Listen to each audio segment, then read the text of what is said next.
Go live. There we go. All right. We are live. Not really telling anybody I'm going live. I'm not really putting it out there. So we'll see what happens. I got the new setup up and running. Let's test it out and cross our fingers. Let's hope that it goes well. If we start having a bunch of drop frames, I might have to change some stuff, but it's currently plugged in. Uh, so I was able to bump up, I think. We'll cross our fingers and hope it doesn't glitch and drop a lot. If you guys see any issues, let me know when you're here. Will, good to see you. You're first one in. So how you doing? Hopefully the stream's not running choppy for you. If it is, let me know. If it is, I'll bump down some stuff and make it a little better. But uh, I'm noticing on my end here it's a little glitchy, but I'm hoping it's just me because I'm streaming to myself. I'm hoping to you it looks good or as good as it can with this face. You know what I mean? Radioactive, what's going on, man? Yeah, guys, I tower's right there. I'm getting ready to um I'm gonna fire that up on that other monitor over there and transfer a bunch of stuff over to my external hard drive that I want to put on the laptop. And then but I'll work on that whenever. I might work on it tonight while we're chatting. Who knows? But right now with this current setup that I have the laptop sitting to my right, monitor in the middle, monitor on the left. So I have three monitors here now where I used to only have the two. Not that I think I'll do a whole bunch with the laptop. I may, once I'm done with that monitor that stand back there, I might pull it over here and set it up. Streaming again, Digital Dragon. Yes, we are. I kind of got everything situated, so I want to see how this will do tonight. I got the um, USB-C dock hooked up, so I have the two monitors hooked up. So I'm rocking the two monitors and the laptop, and that'll still leave me with the dock. I still have an HDMI port available if I want to connect to another monitor. The TV, if I move the TV over here, which is a thought, take that TV that's been sitting up there and move it over here on the wall so that when I'm over here streaming with you guys, it's more at eye level when I'm standing there working on stuff. So there's that thought. If I move that TV, then I'm going to take this cabinet that's above my head right here, this one right here, and then the one that's over here, this one right here, right there. Take those two cabinets and put them above this area here, and then I'm going to take that little light bar that I use here and just mount it up under. And that way it's just throwing light at me this way. Planning to put 5-inch screen with clipper screen on your Cheaty +4. Nice. That will be awesome, good sir. I recently I got this from somebody. I forget who sent it to me. It's the um it's the one that connects this way. I was having problems with it. I found a forum and got it plugged in and connected. So it is working on this. I do have clipper screen running on this Pi. This is a 3B plus, so it's nothing super fantastic, but it'll be perfect for something. In the future, it'll be a perfect little setup for that. I've already got, you know, Raspberry Pi, or I got the Pi image installed on here. I've got Clipper installed on this already, Clipper screen. Um, so everything's pretty much ready to go. It's just a matter of getting a machine to connect it to and then connecting it to that. The one thing I don't like is with this plugged in, it does take up the 5-volt rail here. So connecting to 5 volts would mean you would have to do kind of like a pogo pin setup. You'd have to do some kind of a pogo pin setup or just, you know, connect USB and then um, use a buck converter with a USB plug on the end of it for your 5 volts. So not a big deal, just 24-volt buck converter to a 5-volt USB and call it good. Evil Diesel and you went to Micro Center or for a Micro Center run today. Picked up 2 of the Raspberry Pi 4s and 2 of the Raspberry Pi 5s. Nice. I'm assuming that's one for each of you.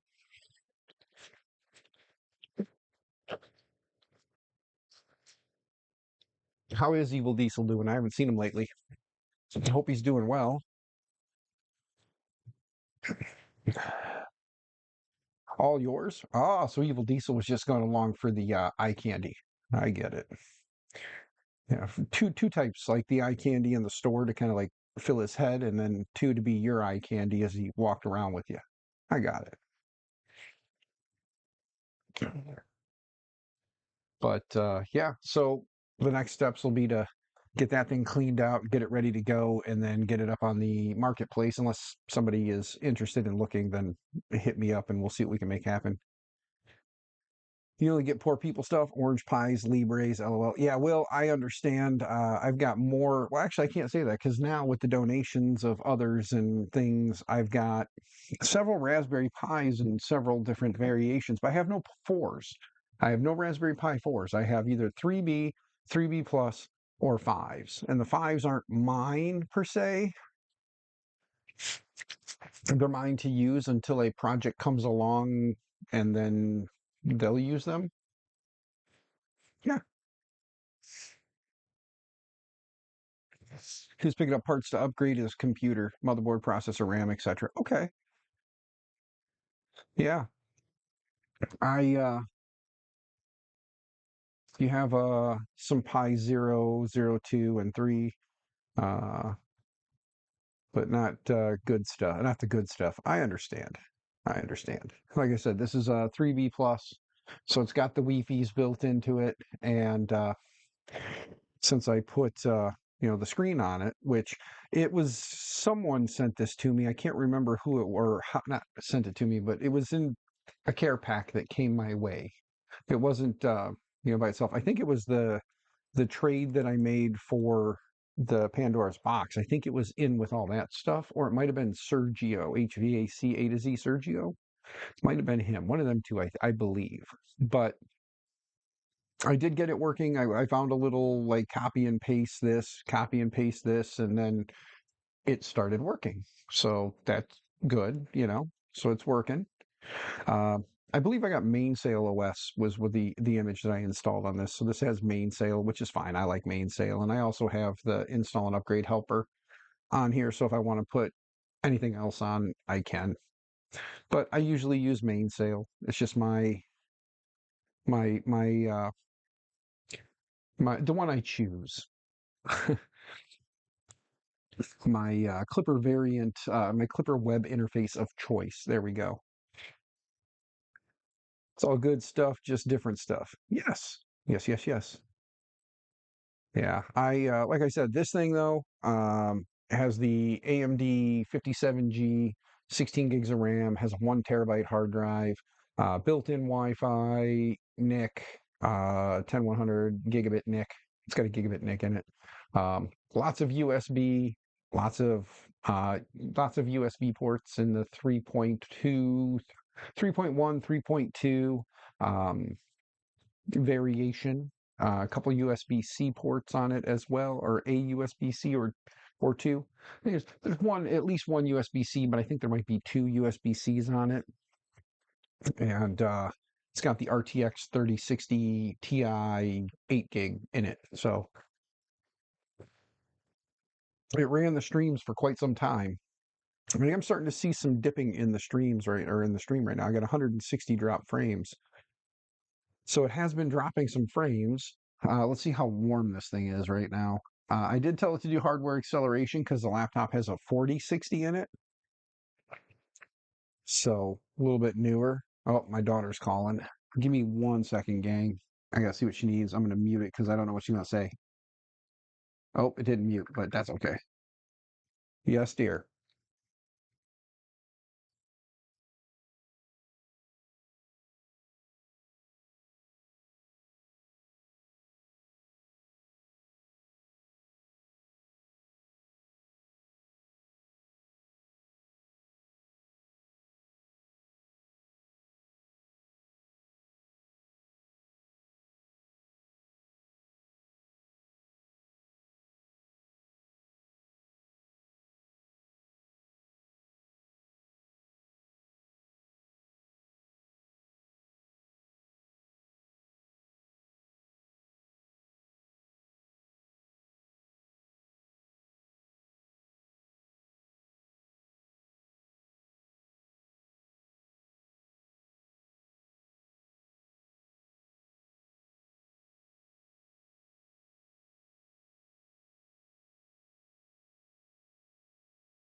Arg.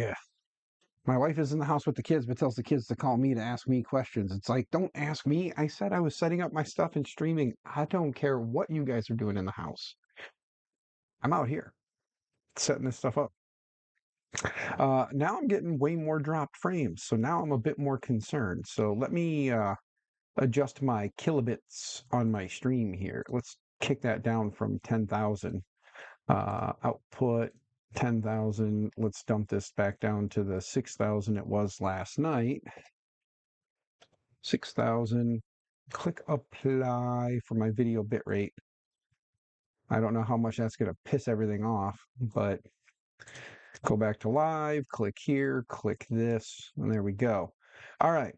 So we're kicking it back down to like 6,000 kilobits instead of 10,000 because I fear that might have been part of my issue. I'm still broadcasting at 1080p 60, I believe. So I think you're seeing me in 1080 60 if you wanted to. I may bump that back down to 1080 30. I'm not on Wi-Fi. I'm on Ethernet. Wi-Fi is bad for streaming. Yeah, no, last night, Captain, I had the laptop set up, just playing around with it with just the mic and the camera on the laptop, and I did a 2.5 hour stream off of that on Wi-Fi, and it was pretty good. But no, I do prefer wired. I have the network card plugged into a dock that's plugged into the laptop. If I start to see issues again, then what I'll do is I'll just plug the Ethernet directly into the laptop going forward. That way I'm running off the onboard killer Wi-Fi or the killer NIC that's in there. It's got a killer gigabit NIC. So I'll just plug it directly into the laptop. I won't use the dock for that. I just figured for the sake of ease, it would probably be easier just to use a dock for everything because I've got so many screens I want to be able to share or use and all that fun stuff. 3D Medic Vince, good to see you, sir. By the way, Will, Digital Dragon, 3D Medic Vince, it's good to see you guys. I hope you guys are having a wonderful evening. Like I said, I just kind of wanted to test this out tonight after I got everything kind of shifted around and see how it's doing. I'm dropping less frames now, so I think I'll kick it down to, 60, the 6,000 kilobits. We'll leave it there. Dan's 3D Prince UK. What's going on, other Dan? Hope you're doing well, good sir. But no, guys, it's more or less just kind of like a screw around stream for a bit. Plus, I want to make sure that the battery is maintaining because this is putting out 240 watts. This is a 240 watt dock, and this brick that came with my laptop is a monster of a brick. What is it? 330 watts. So the laptop is a bit of a thirsty girl. She likes to drink up that energy. So it's a 240 watt dock. So I'm hoping it still says it's at 100%. So even with me streaming right now, it's at 100%. It may get to be where I end up having to I may end up having to just say the hell with it and get just a separate USB dock that doesn't power the device. Let it run off its own 330 watt power supply and just connect up. I might even just say the hell with it and get a USB-C to HDMI splitter because I'm seeing glitching on my end. I don't know if you guys are. You guys seeing it like freezing up, skipping, dropping frames? Are you guys seeing anything?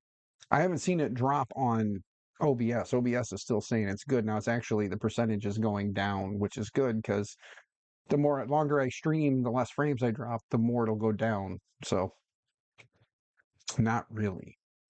Not really means you are, Captain. I look fine. Thank you. Thank you, Digital Dragon. Captain's just trying to be generous, and Digital Dragon is lying to me. I'm just kidding, guys. I know I look like crap. You don't have to sugarcoat it. I know I look like crap. It's been a long day, and tomorrow starts back to work. So the weekend, my 3-day weekend went way too fast. Just way too fast. I didn't even get to, like, I don't know. It just doesn't feel like I got to, like, relax. You got a damn headache and everything is not really at the moment. It's all good, Captain. It's all good. I understand completely, man. The weather has not been overly nice. That wind that came through California yesterday has made its way into Illinois today, and we got some pretty crazy winds there for a while. It's finally kind of died down. A little overcast out there still.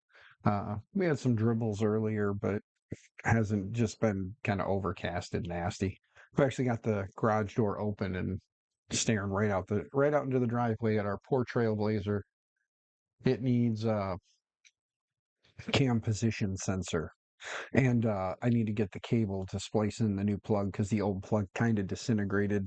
It's a 2008, so almost 20-year-old vehicle underneath the engine or underneath the hood with the engine, the heat and cool and heat and cool and heat and cool. Plastic doesn't like that for long periods of time, and when you try to unplug it, you crack the plug a little bit. So yeah, yes, tomorrow is back to work. The next week, down in so you're gonna be down in Jackson. Nice. Well, you'll be around the JPP area, so maybe get a hold of JPP. I mean, I don't know where in MISSISSIPPI they are, but if they're close enough, maybe you guys can have a little meetup if you so feel. You know, I know me personally, I'm not leaving the state of Illinois for a while. Costs too much money. Um, but yeah, tomorrow is the uh, finish paying on the power bill, and um, I'll finish paying what I have on the power bill, and then set up the payment agreement. So I'll leave this up if anybody wants to help. Be greatly appreciated because any monies that come in here will go towards the remaining balance on the power bill.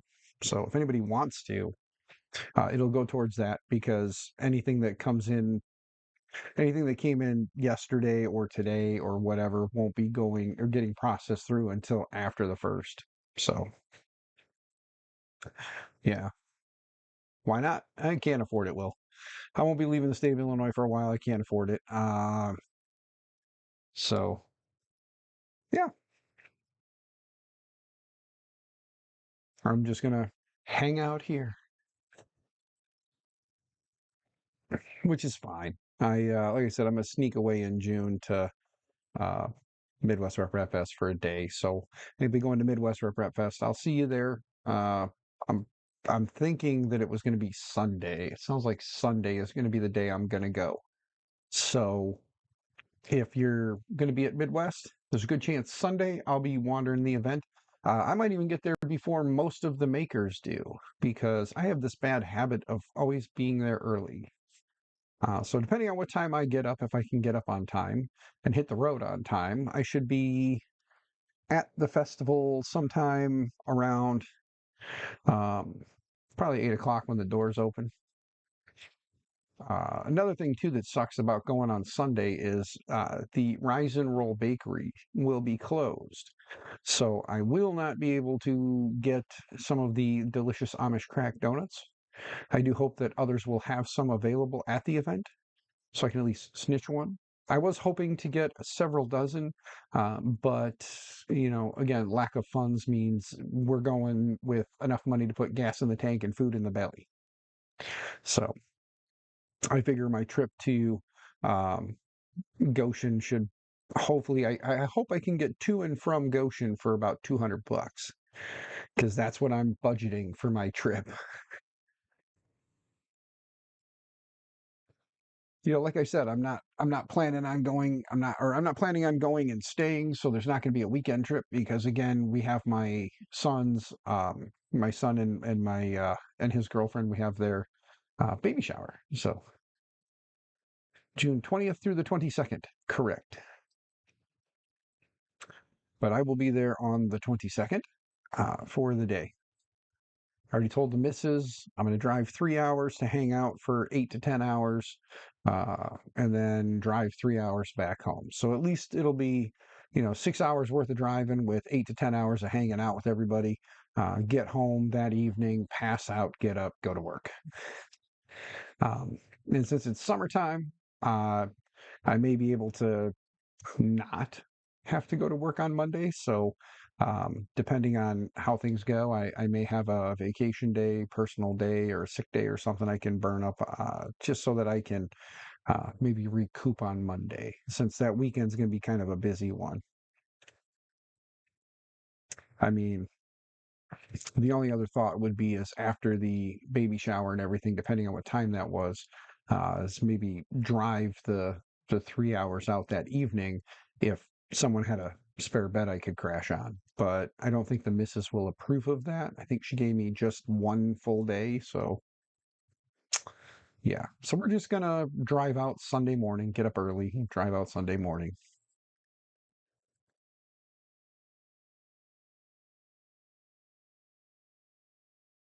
South Bend, yeah, South Bend's like 20 is what, like 20 or like 20 minutes north, if I remember right. It's about 20 minutes, half hour north.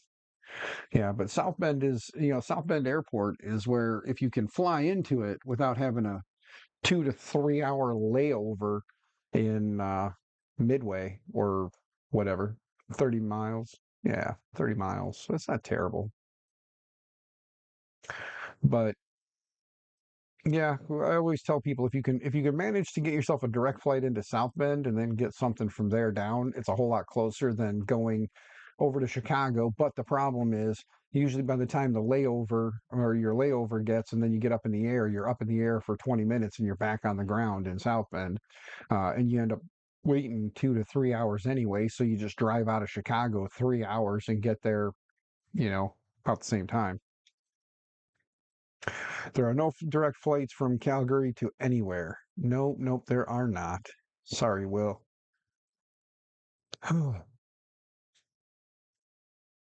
But gang, yeah, I didn't broadcast out that I was going to stream. I just did it. We have HDR turned off. Let's see. That looks better. There we go. We'll turn on HDR. That way it kind of knocks out some of that extra light. But for all those who are watching the cleaning my office stream, I have more crap on the desk again. Um, I took that battery backup that I had that I replaced the batteries in a while back that was sitting back here charging, plugged it in under the desk, and then plugged all this stuff into that. So now all this stuff's on its own little battery backup. Um, but yeah, that PC is going to get a good cleaning. There's a lot of dust in there, so it's going to need a good blowout. Yeah, you're on auto promotion on the new Maker TV channel on Discord. Nice. So are about 30 others. Sweet. Well, thank you, Captain. That's awesome. This Mercury 1.1 is getting expensive. Havoc, yes, yes, they do. I'm not gonna lie. I'm hoping that when I tear this down back here and send JPP off the parts, please look at my messages. I am sorry, honey. I don't have Facebook up there, and it wasn't clicking.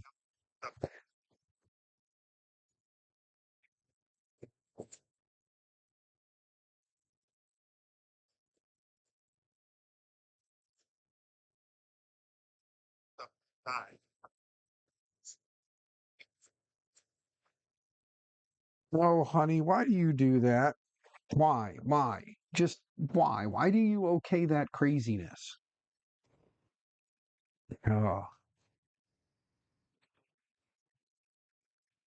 oh, gang, I tell you, having all the kids gone is semi-relaxing. Having all the kids home is mainly chaotic. Because then my wife is like, "I want you home. Go away."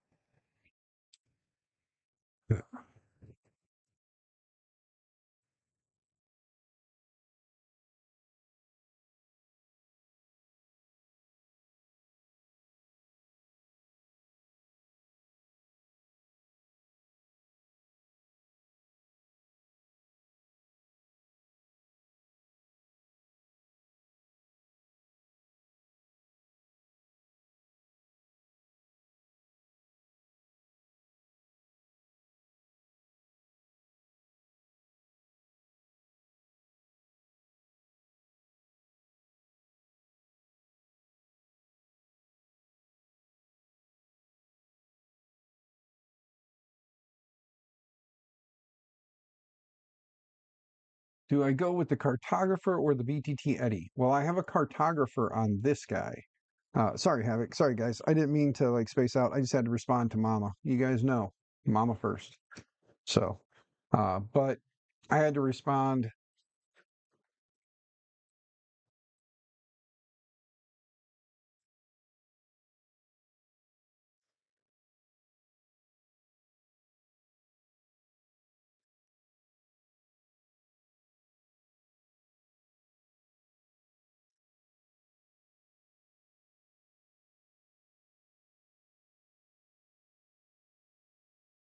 Sorry. But yeah, no, I have the cartographer on there. The cartographer seems to work pretty well. It's the USB flavor. It's not the CAN bus flavor. I wish it was the CAN bus though, because it has the CAN bus board on it, and there's a way to just connect it right into the bus board up there, and then that would be a much shorter cable and one less cable running all the way underneath. But it works, so we can't complain too much. It does works pretty well. So yeah, if your printers have space on the head, cartographer, or beacon, yes, BTT Eddy is new and still a bit buggy. Um, you know, it's your basic 330 Mercury one. Your cartographer is CAN, way easy installation if you have tool headboard already. Yeah, that's what I'm saying. Well, like it's already got the BTT EBB 36 CAN bus board on it, so it's just a matter of connecting the wires and good to go with a dragon burner. The dragon burner, yeah, would be a nice little setup.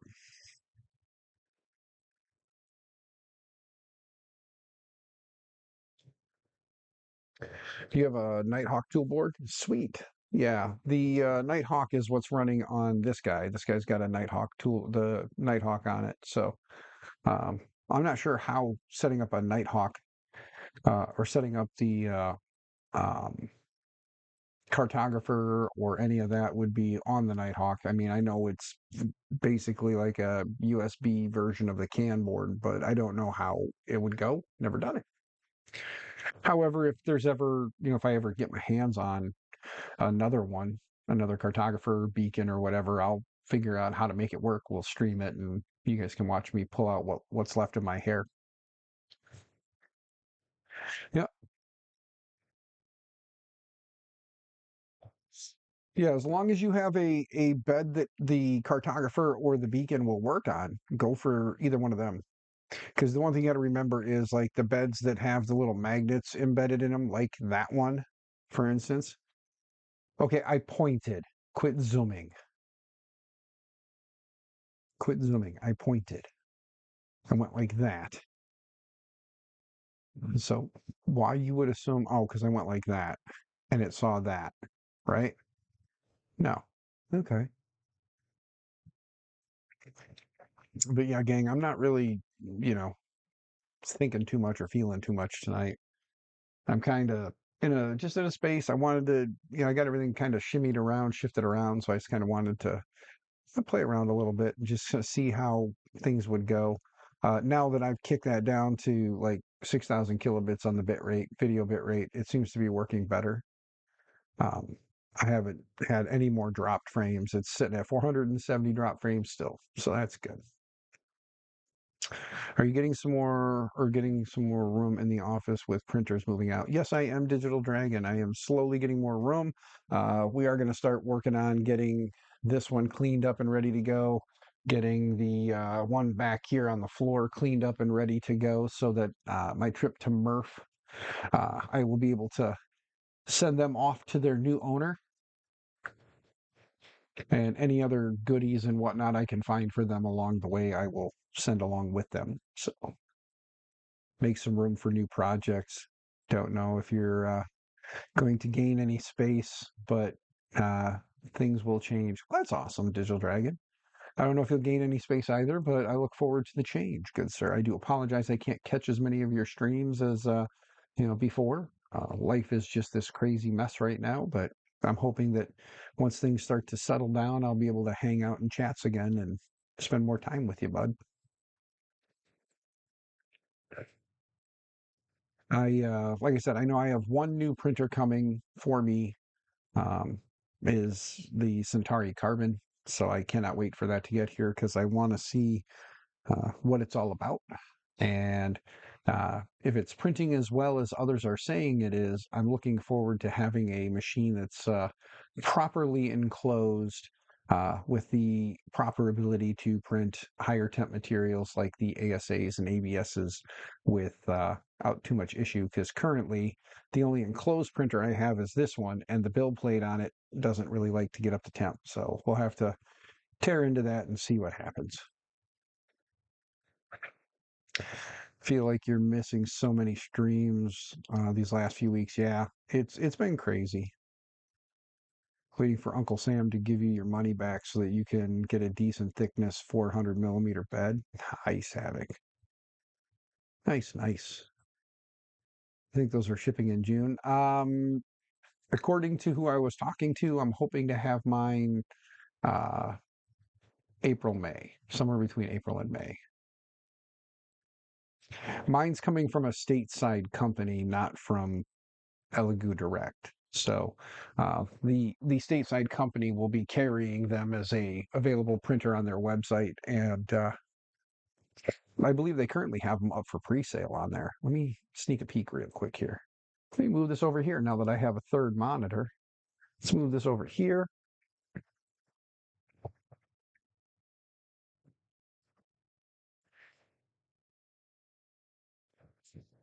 Looking to see if they have it available as a like a pre-order item. They do. They do. They do. So should I be a silly guy?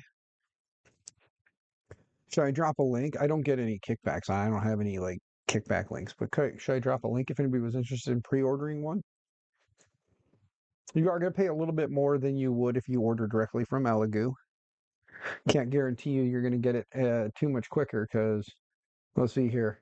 What's it say about the pre-orders? Our units are shipping from Elegoo by mid to late April and should arrive mid late May. This is Elegoo's first batch of is our and our best estimate. So it sounds like I should get mine sometime in May. Yeah.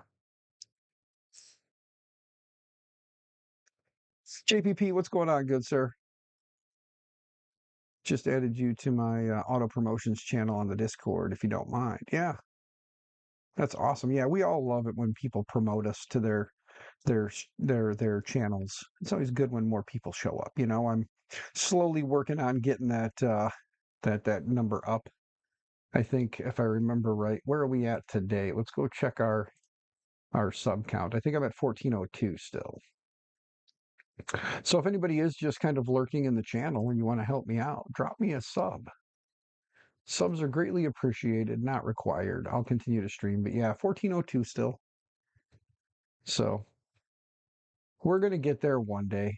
It was crazy watching your stream the other night, though. Not gonna lie, Captain, when you blasted it out to everybody that your YouTube channel and everybody started going crazy in there. That was nuts watching your numbers just keep climbing. I was like, oh, one day I'll get that same joy.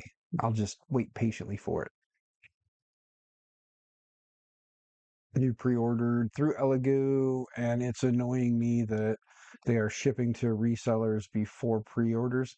Well, Captain or Digital Dragon, the reseller ordered in the first round batch too, so I don't know. And again, they're saying they're not going to get theirs till mid-April, possibly May, or in they'll be shipping to them in mid-April, so they're not going to get theirs till mid-May. So you know,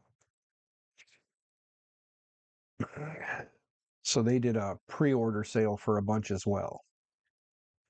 Or a pre-order for a bunch as well for them. So there obviously is a little markup on their site because I don't know that they even got any kind of a crazy discount.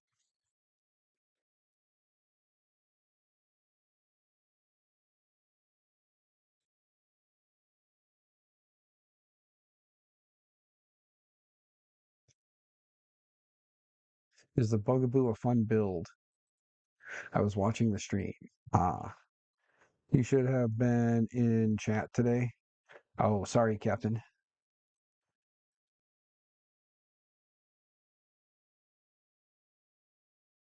Still be purchasing the Tron XY or Tronxy, depending on how you want to say that. For a kit next month. Possible bills on stream. That'll be interesting. Look at the top of my Discord channel. Things went nuts in the last 24 hours. Oh, did they? Let me pop into Discord here. I don't have Discord loaded up on this thing yet, so let's get it up. Oh, I do. Okay. Let's go look at Captain's channel here. Let me find him in my long list of everybody's. There we go. Which channel was it in your general chat? 5111.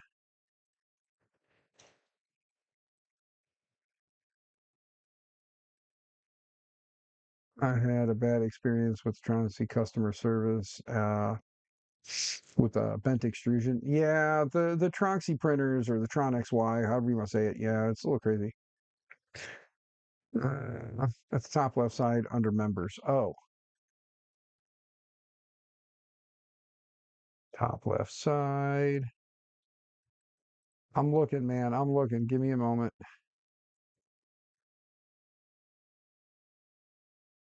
YouTube, 7,860. Damn. Damn, man. Yeah, it definitely blew up. You were at 54 or something like that when I was watching the stream. You were up to like almost 54. Oh, you were over 54 because you were almost to 55. So yeah,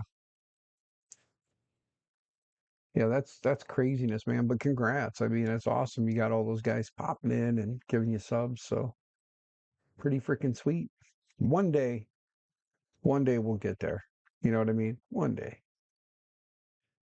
You got so bored that you all right.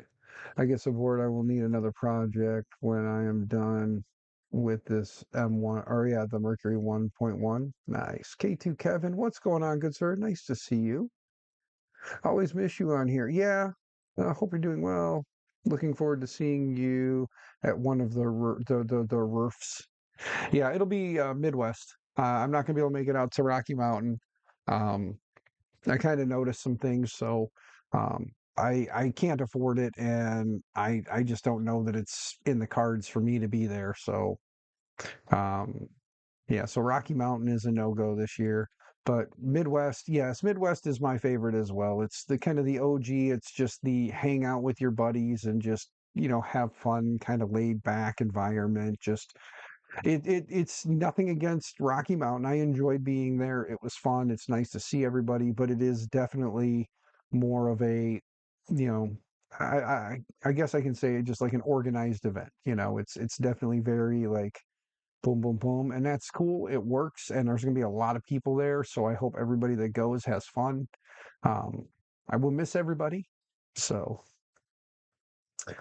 hopefully, you know, hopefully I'll get to catch some live streams from there and see what everybody's got going on, what everybody's doing. And of course, I'll watch the videos after the fact. I was hoping I'd get a chance to do a little walkthrough, you know. Well, thank you, Digital Dragon. I know that there's a large group of people that would like to see me there. And then there's a even larger group of people who don't even know who the hell I am and don't care. But it'd be cool to see everybody that wants to see me. But sadly, like I said, Rocky Mountain is a 13-hour drive and like a $2,000 weekend to get away. Um, Midwest Rep Rap Fest is like a 6-hour round trip, and I could pull it off for less than $200. So fill the tank of gas and take off, get there, hang out with everybody, find a quick, mix somewhere for food or snitch some of the food at the event that everybody's got sitting around, and then, hop in the car and start heading home and fill the tank and, one more time if I need to. So, like a $200 day, or even, the weekend wouldn't be terrible, but the hotels are fairly reasonably priced over that way. So,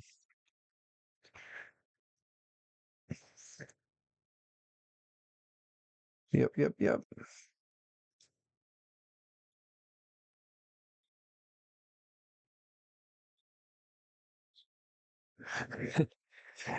Uh, still the title of of your favorite maker chip. Yeah, that thing is up here somewhere. Give me a minute to look. I was cleaning in here and I did a bunch of stuff, so I don't know where the hell I put it, but I have one left. One. I have one left. Like this was one of the ones you gave me, so I only have one left of them. But yeah, it turned out really cool. At some point, you should send me the file so that if I ever get a printer capable of printing these without having to do a buttload of like filament swaps, I'd be able to do so. Yeah, I think Kevin made them. K2 Kevin made them. So I don't know if he still has it floating around, and if he does, if he could send it along. Johnny Five is alive. Yes, yes, he is. Be happy to help. Happy to send you the file. Well, that'd be great, good sir, if you could, because at some point I would love to. And which colors did you use on this? Do you remember what I mean, obviously black and white, but what color, which green was that? Do you remember offhand which green you used? Because it turned out freaking amazing. Like, there's no denying that that is probably like, and that's just like before they came out with all the crazy build plates and stuff. But like, look at that. It turned out amazing. If you see them in person, the green looks way better. It's just the yellow light that I use here instead of a nice white light that kind of makes the color look not so good. Ow, my back itches, guys. Sorry. It's not my butt, it's my back, I promise. Life Size Johnny 5 Punk Edition is a jumbo size print project you're most wanting to do. Nice. Not sure what green you use, Polymaker or Bamboo was one of them. Okay, this is just a standard, just a green. I'll try and find something, when the time comes and I have a machine to do those. Maybe one day we'll have a multi-material system. I know that, like I said, the Centauri Carbon is coming thanks to the company who I don't know if they want to be named, so I won't say anything yet. But when it gets here, it'll be a different story and we'll talk about it. Used to live in Colorado Springs, but miss it, but your lungs are happy to move to a lower elevation. Yeah.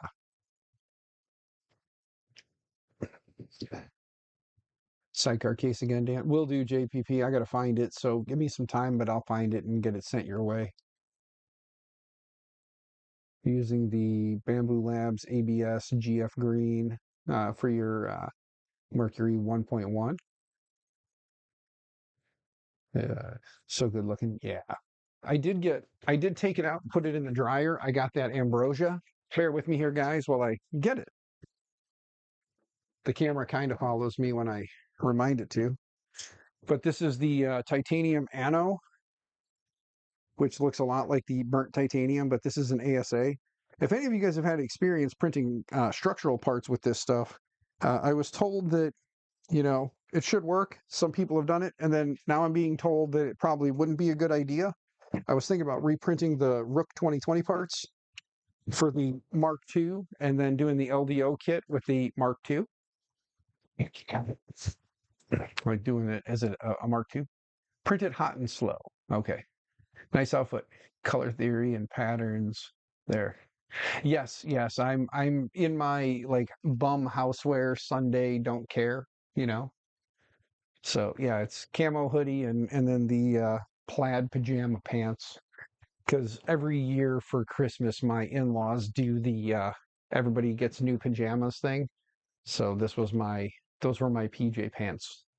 And then it was just a t-shirt or hoodie or whatever the hell we came in and new pants.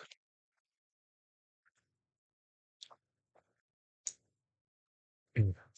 Yeah, if you can scroll through the DMs and find it, JPP, that's good because I don't have like the direct link to it, but yeah. You have the same hoodie. You love Bass Pro. Yeah, this one I actually got this one at Walmart. But yeah, they did have it. It's the real tree.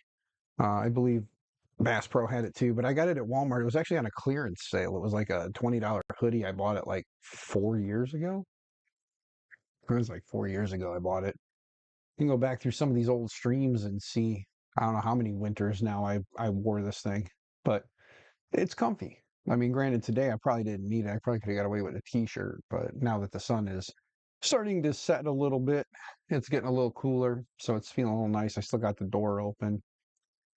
But the last two times I came out here today, I came out here for a couple things, and while I was out here, the office was getting toasty. So I'm going to need to work on a air conditioning solution for this year because that AC unit in the window there, or what would be a window, is not able to keep up with out here. So I'm gonna have to figure something out for that. Real Tree hoodie is a grunt style one, and it is comfy and old. Yes. JPP. Let me take a peek. I don't remember. Let me scroll across here. Where the hell's my mouse? There we go. Go to site and modular box for the Manta M5. Yes, that's the one, good sir. As soon as I saw the pictures of it on the side of the Ender, yeah, that's it. Yep. Yep. Go ahead and just print whatever parts and then just send them my way. And when they get here, we'll get everything buttoned up, put together, and yeah, I'll kind of go from there. I'll get all the wiring kind of tidied up. And we'll make the printer print, and then we'll work on, probably my guess is I'll probably see you at Murph, right? You and Melissa will be at Murph, right? Throw the black ABS in the dryer. Sounds good, good sir. Yeah, get it in the dryer, get the parts printing, and send them my way when you're ready. But I believe you guys are going to Murph as well. So when you guys are at Murph, I will bring that printer for you as well because we should have it done by then, depending on when you get the parts done. We'll get it buttoned up. Yes, you are planning to be at Murph. Okay, so if you're planning to be at Murph, and I know that somebody else in chat will be at Murph, I will have three printers making a joyride with me.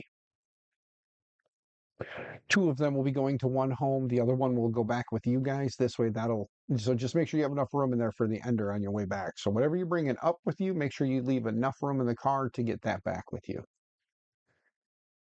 And then I'm really looking forward to seeing Mr. Dan Adams because I've been making some of the jambalaya. He sent me a box of jambalaya, not like a box, but like a box of boxes of jambalaya, and I've been making some jambalaya periodically.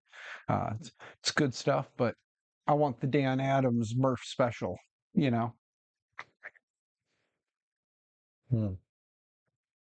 But K2 Kevin, if you're still floating around, how you been, bud? I haven't seen you in forever. Haven't talked to you in a while. You're another one close to me. And by close to me, I mean you're like, you know, close enough drive. We've just never crossed paths outside of an event. You've been around? Awesome. Yeah, I'm just, you know, yeah, I guess to say it nicely, I've been battling through some depression, but it's self-induced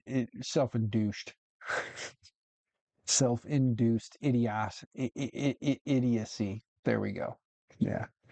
You hope they have the taco truck at Murph for lunch, not just the after event. Hey, it would be nice, but the problem's going to be is on Sundays they don't really do too much, and that's when I'm coming. So I'll be there on Sunday. I'll be wandering the event on Sunday and saying hey to everybody. Like I said, I'll probably be there before a bunch of people. Try and park in the grass lot so that I can make it a little easier to get you guys your stuff. Selfish induced. Yeah. Self-induced. Yeah. Kind of a good statement because I kind of, you know, yeah. But yeah, I don't know. I just, yeah, been all up in my own head, and it's all been, piss poor decision making on my part that's caused it. And thankfully, a lot of you have helped out with helping get me where I need to be. So that's awesome.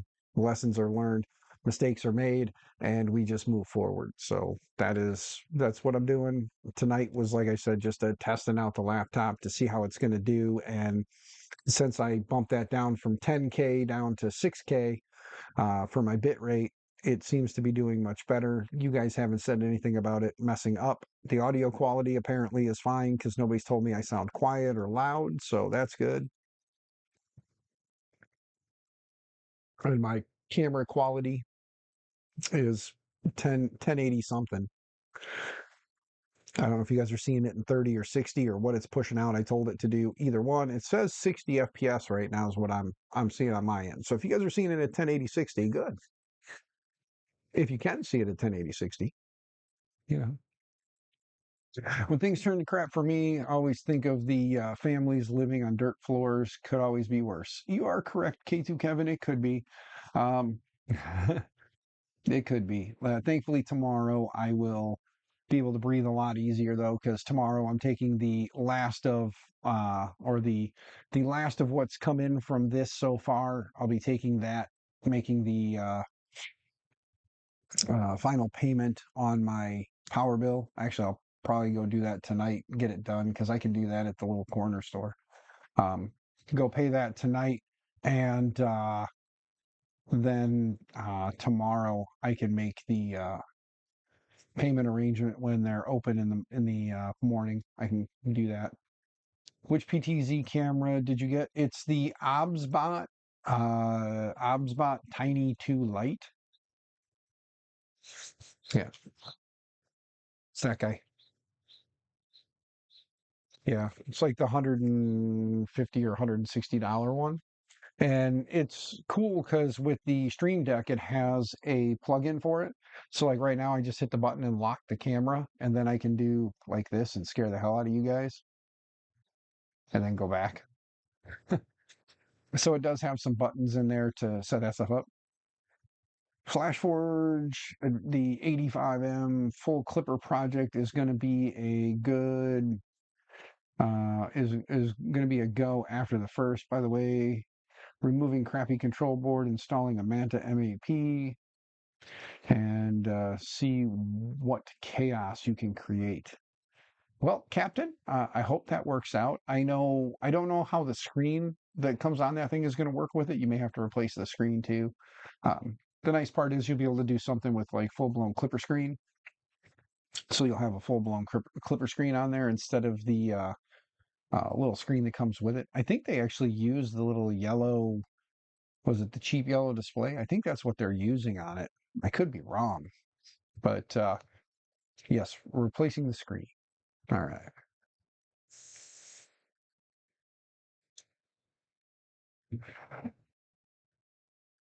Want to try to start streaming?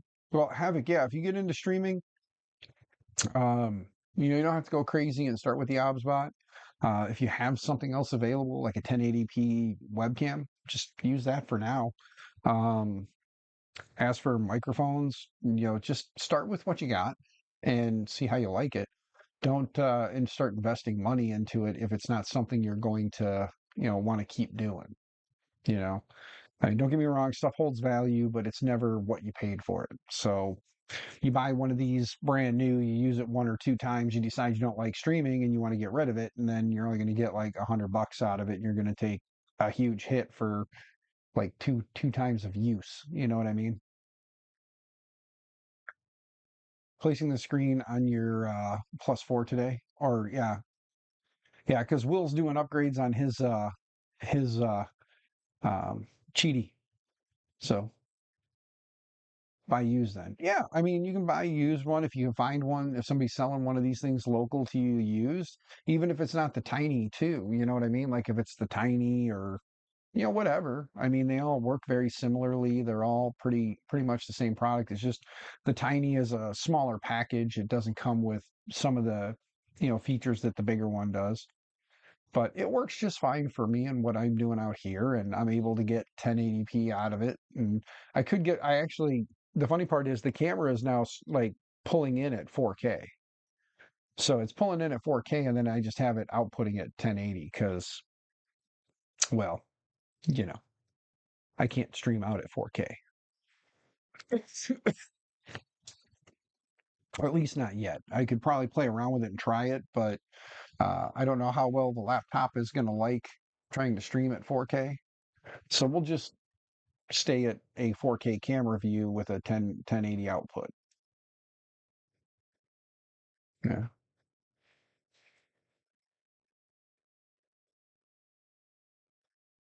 Could be really dumb or really cool. Well, Captain, the best part about projects are it doesn't matter as long as in the end, when you hit the print button, it goes.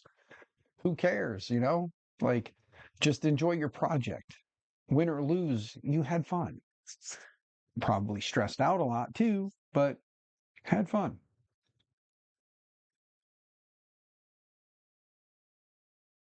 Replacing the Waveshare 5-inch running full clipper screen.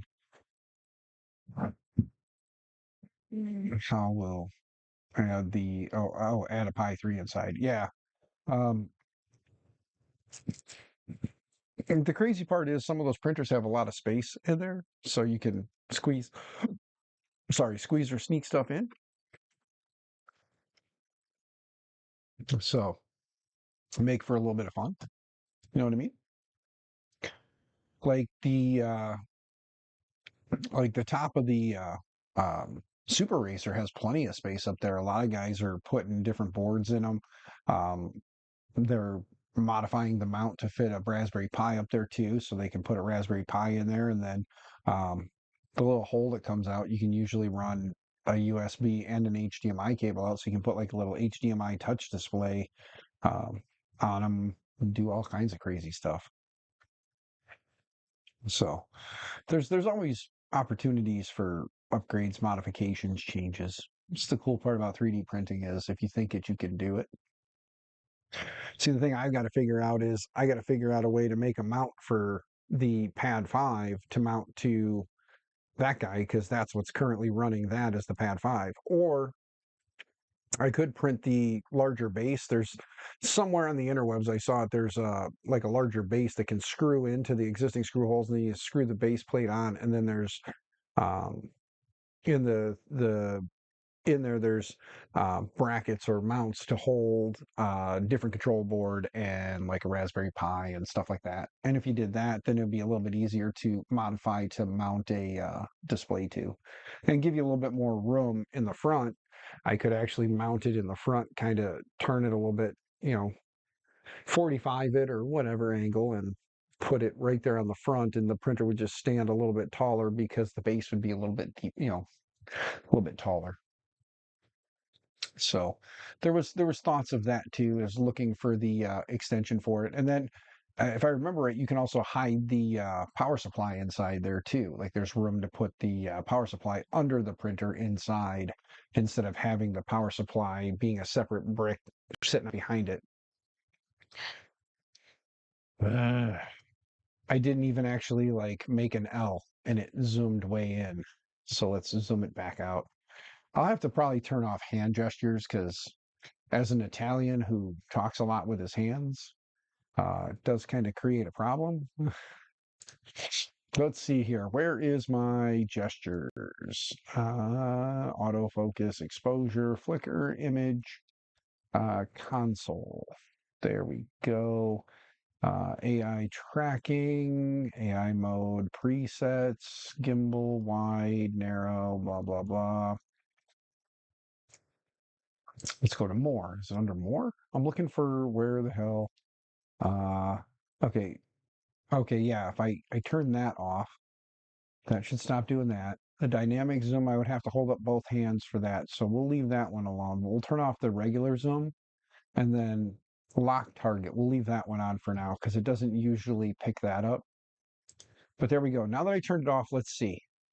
It shouldn't do it at all. So now when I'm pointing or doing things, it's not going to accidentally like zoom in. JPP, is that the base for the KP3?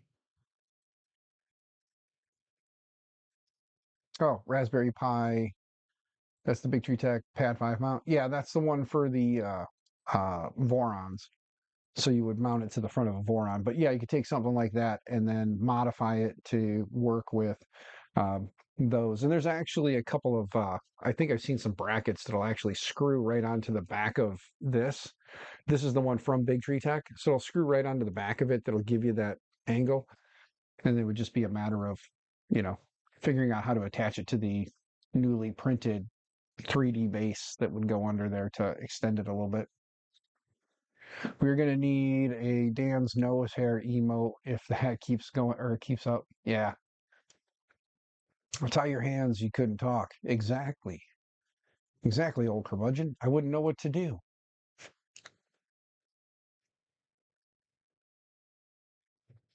But no, so the plans going forward, um, we'll see how this setup does. You know, but the plans going forward are going to be, I don't know if I'm going to do it on stream or off stream, but I want to get that thing cleaned out, get the hard drives out of it, get it restored, and then get that ready for sale. It'll be that computer, that monitor. So that computer, that monitor, I have the MSI keyboard to go with it, but I don't have the mouse anymore. So I'll have to find some kind of a mouse option to put with it. It'll be nothing great, probably like an Amazon Basics or something cheap that I might have floating around here somewhere. I'll dig through some stuff. I still have the MSI keyboard. It's in the house. I just bring it out here and connect it up. But I'm going to go through getting that all restored back to factory. I'll probably, like I said, that we may do that on just like a hangout, like when I'm just hanging out here. We may do that. I don't know if you guys want to play the old follow along game, but if not, no big deal. I'll just wipe it, reload it, start over, get it all cleaned out. And then I may look into something with 3D printing in the hard drives and creating a NAS. I actually have this old computer now that I think about it. Let me look at this. Hold on. It's a old S2 netbox. Guys, you guys ever seen these? It's like for a door system. It's an old S2 door system, basically. But it runs a get it to open up here. There's no screws holding it. It's just bent, I think. Let's see here. There we go. But it's got a little ITX motherboard in it, and it has two SATA ports there. Currently for RAM, it has what is that? Uh, doesn't say on here. DDR4. Okay, so it's DDR4 memory, but it's not telling me how much it is. But it has a mini PCI Express mini SATA port here. Then it has a mini PCIe port right here. So realistically, mini PCIe, nope, it's not an NVMe mini. So, but yeah, so it does have currently mini PCIe slot right here that has a hard drive on it. Uh,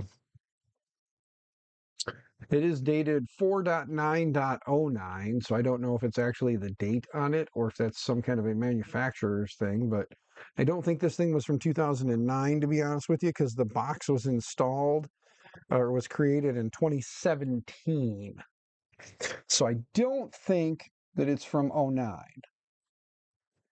but it is an older ITX board. Um, it does have a barrel plug for power there, and then it has the actual direct power plugs right here. Um, it doesn't have a standard power supply, so that would be an interesting thing to get power to it. And then it has this separate board right here that does have one SATA plug on it. So realistically, I could run an OS off of here, run the two 4 terabytes off of here, and then just get a splitter to connect for power.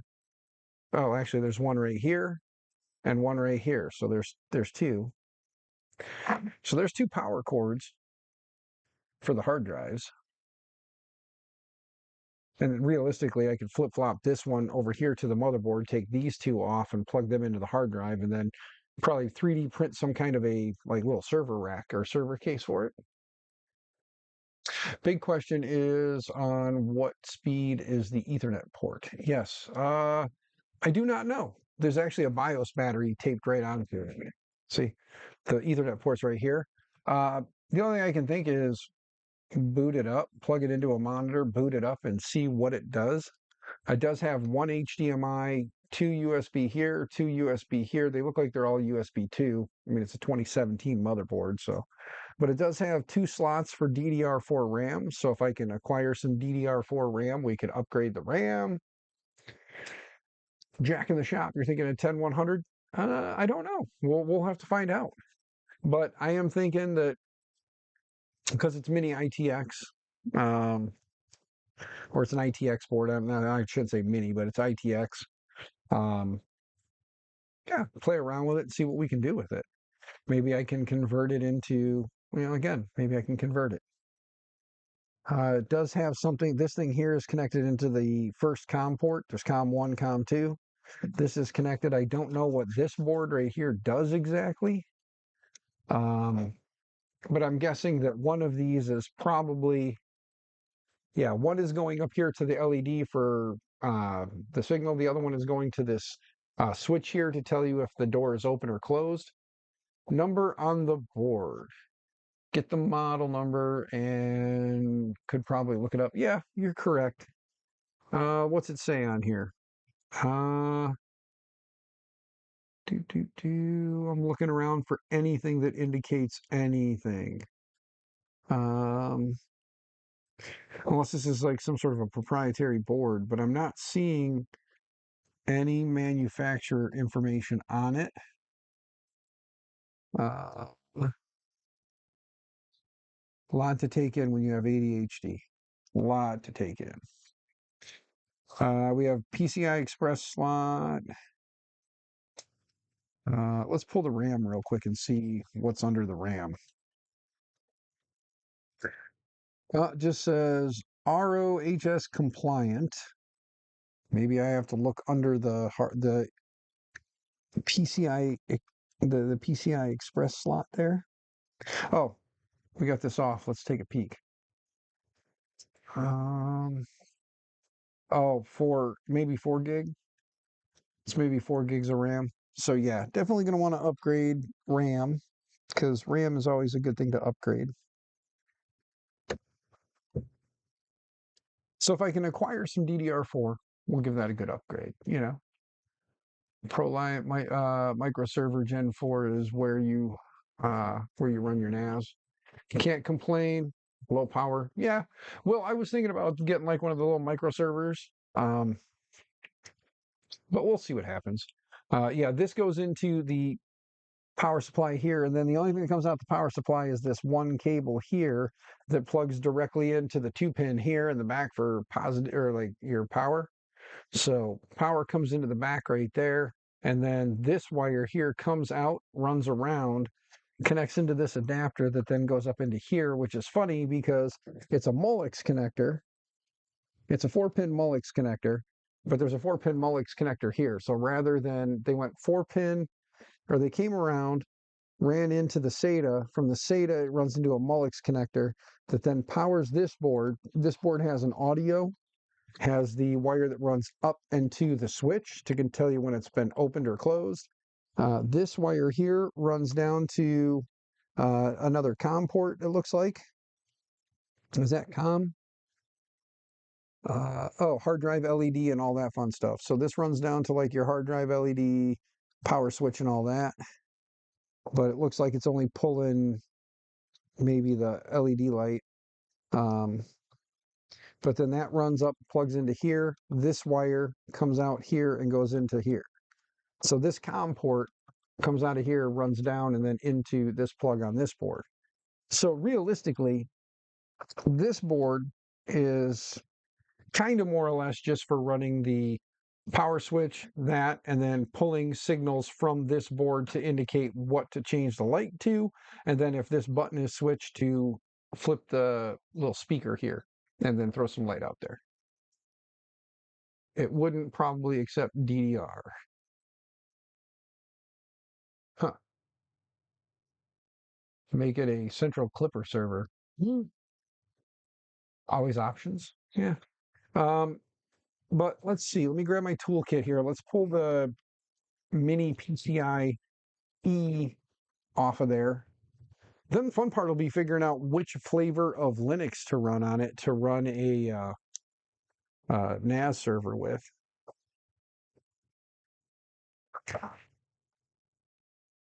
Okay. Oh, here we go. We do have some stuff under here. What is it saying? ITE MX280NI revision 1.4. That's all it says on here. Don't even know what CPU is in it. Don't really know anything about this. It was the old door control unit. Um, so let's see here. Activation key. There's an activation key. There's a licensor identification, product key. There's some product key information in there. But, you know, it's all since been upgraded, so the new key and stuff has all been implemented. But yeah, kind of sort of want to plug this into that guy and fire it up and see if it says anything. If only Elgato would support Linux. Yes, if Elgato would support Linux, it would make life a lot easier. Just send you the board. Ah.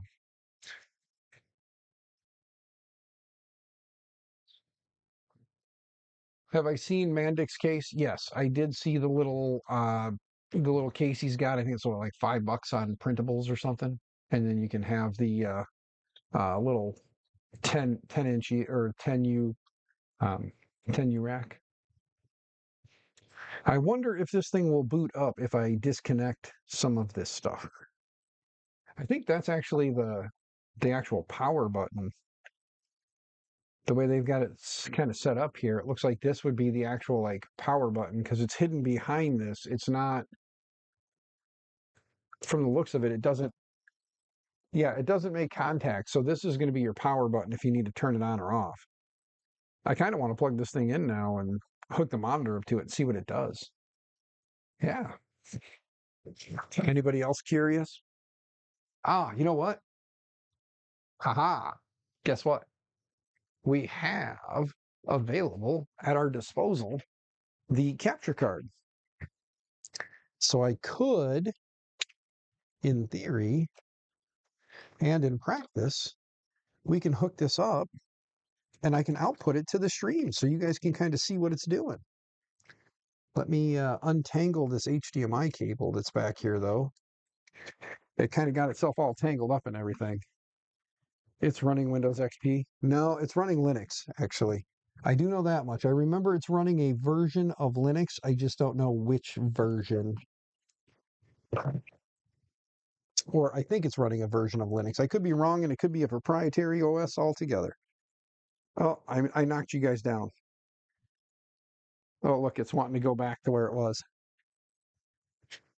Okay, hold on here. Let's get this untangled and mangled, and we'll power it up and see what happens. Oh, I knocked you down now. Sorry, guys. I didn't mean to knock you guys around a little bit there. Let's see. I don't have keyboard and mouse to plug into it. I mean, I do. I can steal it off the laptop real quick.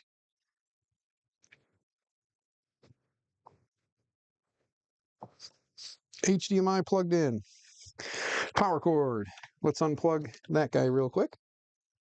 Plug that in. And then let's see. Let's jump over to, it just beeped at me. What'd it do? Let's see. Let's go to cap card.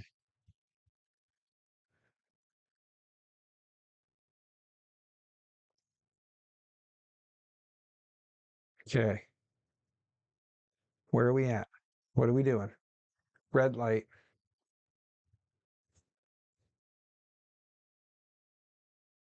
Hmm.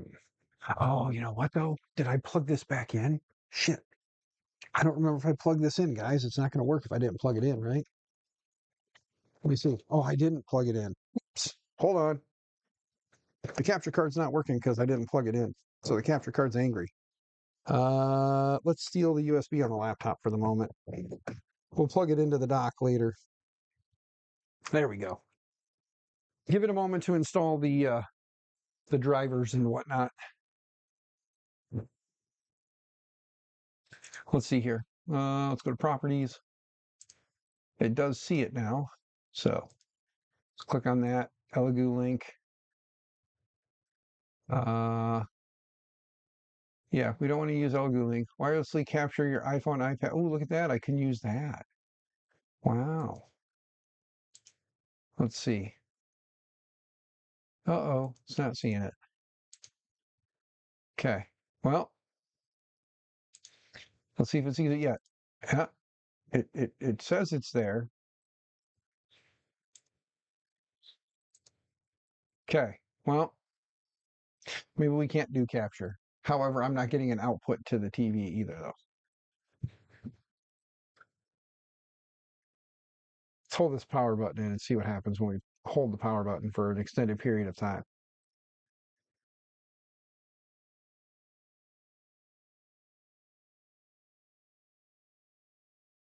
Nothing.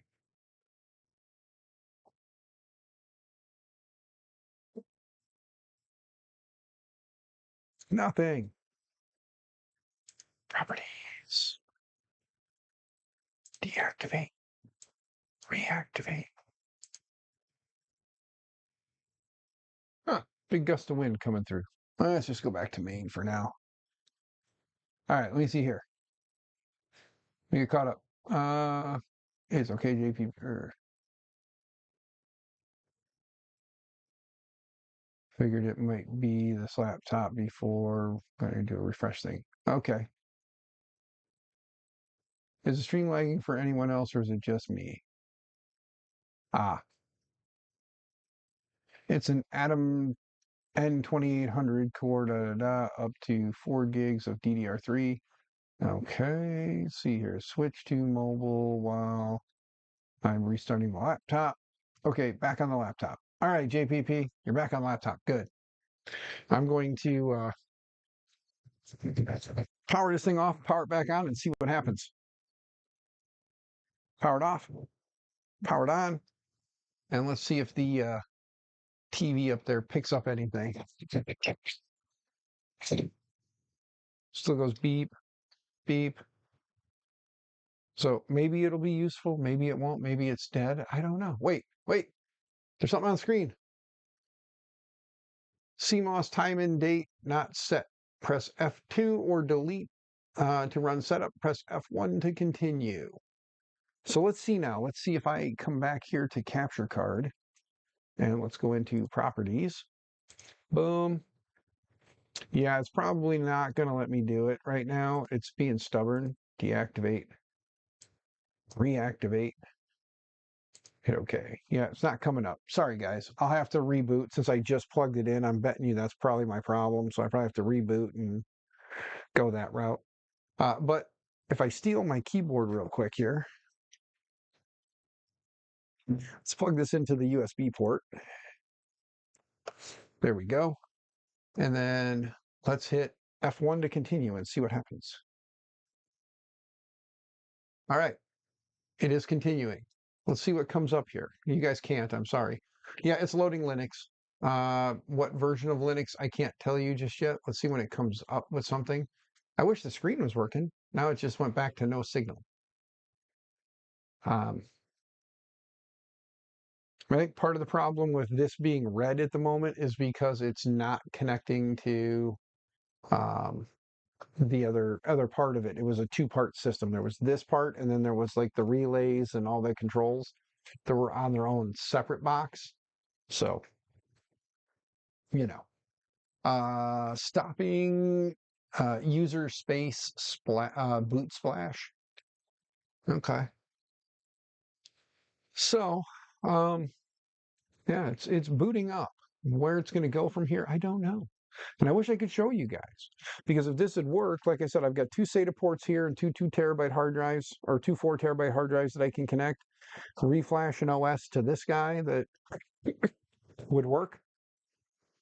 Uh, it is currently just sitting at the stopping user space boot splash. So it's still sitting at that. Press F to attempt fix errors. Press I to ignore. Press S to skip. And press M for manual recovery. Let's try F. Errors were found while checking the disk for boot. Press F to attempt to fix. Uh, okay, well, let's press F again. There we go. Now it's going through. It checked. and now it's kind of continuing on. So let's see if we can get it to kind of boot. TrueNAS of OpenVault. Can't go wrong with either. Okay. What's up, Frank? Oh no, no, no, no. He's Frank. He just goes by Beans on the internet. Yes. Hey, we got it doing stuff though. The light is flickering and flashing. You guys can see that now. I wish I could show you the screen, but like I said, it's not allowing me to load up the screen cap. So I do apologize, but I was not fully set up like I thought I was. I forgot to plug in the capture card. Sorry, guys. He's your Beans. Unable to perform all requested operations. All right. Well, I'll have to let's see here. TrueNAS. I'll have to look at either TrueNAS or OpenVault then and take a look. And then get it on an USPA and then plug it into this and see if we can get it to boot to that and then see if this is anything worth running. I could grab a flash drive real quick, install like Ubuntu on it just to see, what's there. Zachary 3D Prints, hey, how are you, man? I'm good. I actually heard you in my head saying that to me because every time I pop into your streams, you always say that. But no, right now, it's running SQL database 9.4. They're running the uh, post post GRE SQL 9.4 database server is what's running on it. So my guess is everything that's on here is probably circa 2017. So this thing's probably not going to be the fastest machine on the market. So starting the system activity data collection on SADC.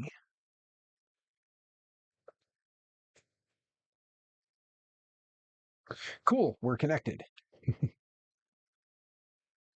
Some sort of old school clock built over bot. Yeah, no, this is actually an S2 box. If you're not familiar with S2 securities, they're no longer S2. I forget what the company is that bought them out, but it is a old mini ITX motherboard. It's got a old mini PCIe mini SATA drive on here. It's got two SATA ports, and I need two for the two 4 terabyte hard drives. And everybody's like, just use an old PC. I forgot I had this thing sitting out in the garage, and I grabbed it real quick, and we're plugging it in and we're playing with it. I wanted to bring up the screen so you guys could see it, but I switched to the laptop and didn't have the Elgato capture card installed prior to the stream. I plugged it in during the stream, and of course, it doesn't want to cooperate. So when I switch to the capture card here, it doesn't want to deactivate, reactivate, and come back up. So I hit deactivate, reactivate, won't come up. I hit properties, and it shows. There we go. Now I'm at the S2N CINT login, and it gives me really nothing. I wish I knew what the S2 login, like default login stuff was to try and get into it, but it won't let me. So, yeah. So I can't log in because I don't know the login. I have this all hooked up to the wrong spot. So let's do some quick searching. Let's see if I can do a S2 and C INIT default login. Let's do a login and see if we can find it. Admin and admin. Okay, let's try admin. Admin. We're in. Holy shit. We are in. It's admin. It is currently set reset IP address to factory default and reset board. So the default IP address is encoded into it. So is that a peak? Oh my God, LOL. What kind of hacker are you, Dan? the kind that Googles things, okay? That is the peak of security. Yes, admin, admin. Indeed. Let's plug in the network cable that I happen to have sitting here. Can we get a little more slack out of it so we can get it over here? Let's get a little bit more slack. What do you think? Can we get a little bit more? Can you give me a little bit more? And there we go. Come around this way. Let's plug it in. We'll reset the network and see if we can remote into it with like SSH or something. Because if I can SSH into it, then we can bring it up on the screen. Okay, there's that. Honestly embarrassed that you did not already try that, Dan. Well, built over bot, sometimes you never know. I could have just went admin admin and could have been good to go, but it wasn't so much the case. I'm trying to get this cable far enough back out of the way where it's not going to be in the way of the camera and the keyboard and all that fun stuff, but it's going to be in the way. And I'm sorry I was an embarrassment. Oh yeah, I forgot. I'm trying to use the keyboard and mouse, which is fine, except for now we need to go to, let's reset IP address to factory default and reset board.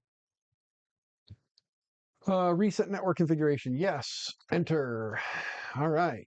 It is restarting. Let's see what it picks up for an IP address, and then we'll see if we can SSH into it. Because if SSH is enabled by default, then I can just load up PuTTY. We can SSH in and enjoy ourselves.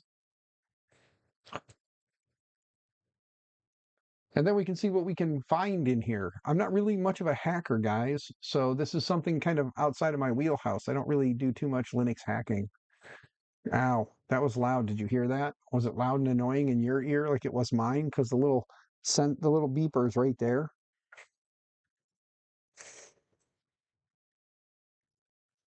Oh, it let out a little beepy beep.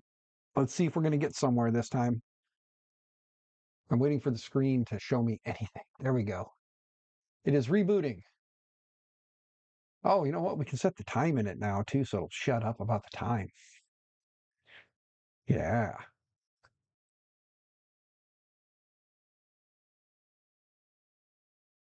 Hey, I repaired whatever was broken, obviously, because it got to that part again, but it didn't ask me to repair anything, so I told it to fix it, and it fixed it.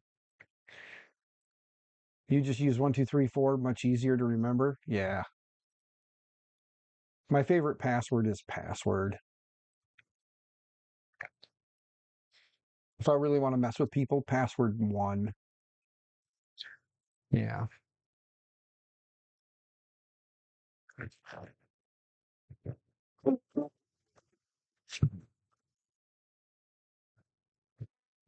Yes, sir. Security is strong with this group. Welcome 0.10. Yeah, a lot of companies more anymore. That's what they use as a default as welcome 1 or welcome 01 or welcome 0.01 or welcome at 1. Those are usually pretty popular these days. Password is way too many letters. Yeah, I know. You like short and sweet. All right, we are back in. So let's type, whoops, admin, admin.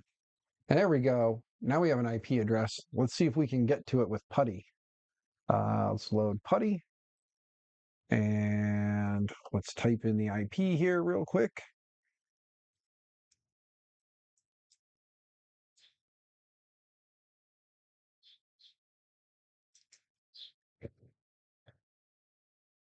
And it did come up. Yes. All right. So let me set up a right screen option. Let me switch this over real quick. Oh, whoops. Let's steal this back now. Let's steal this back. Skull Army, what's going on, young man? How are you today? Hope you're doing well. We're doing some hackery, a little bit of hackery. Let's grab. Where did PuTTY go?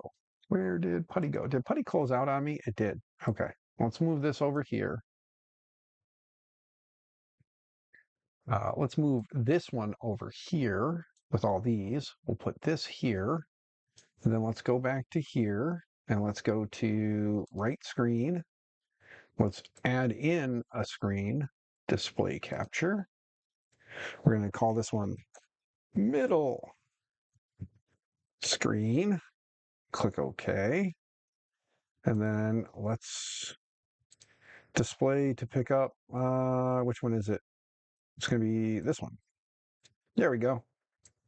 Okay, there it is. And then let's go into appearance. Let's change our font to like 28. Click OK.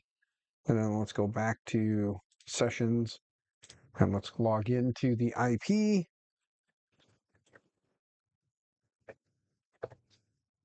And let's hit open. And it went to the wrong screen, but that's okay. We'll move it over here. We'll grab this guy, move it over here. We'll hit accept. And there we go. Now we'll log in with admin. Oh, hold on. Now it's asking us for enter PIN. Let's try admin. Nope, PIN. Enter PIN for seed 0. Ah, I bet you it was 1, 2, 3, 4.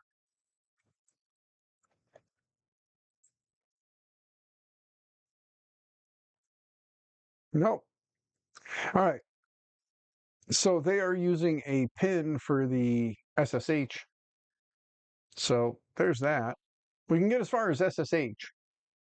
But yeah, on the screen, it's not giving me too many options. It's just telling me that, oh, the default web server. Let's try connecting to the web page, see what it looks like. Shall we? Let's pull the web browser back over and let's try. Oh, it's just the default login, which I know the login, or I kind of remember the login.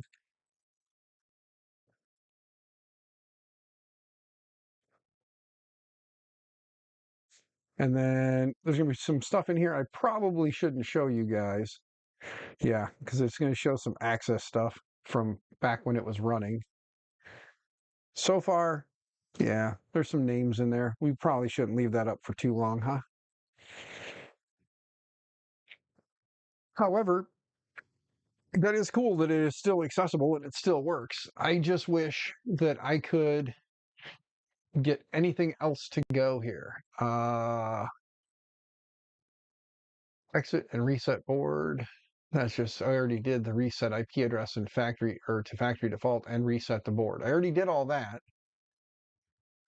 So yeah, I guess the fun part's going to be let's get a OS on there, huh? Let's get something. What OS should I run on it? It's a little bit older. I don't know the specs on it. What OS should we run on it, guys? Somebody throw an OS at me that'll work with something down the road. I'm not telling you. That's your Wi-Fi password? Android. Come on now. Anybody but Frank, all right? I will take advice from anyone but Frank right now. Frank is just trolling.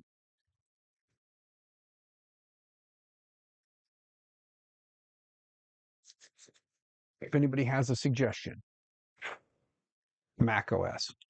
Okay, anybody but Frank or Zach. Anyone but Frank or Zach. Anybody got an idea? Something that'll run like the what is it?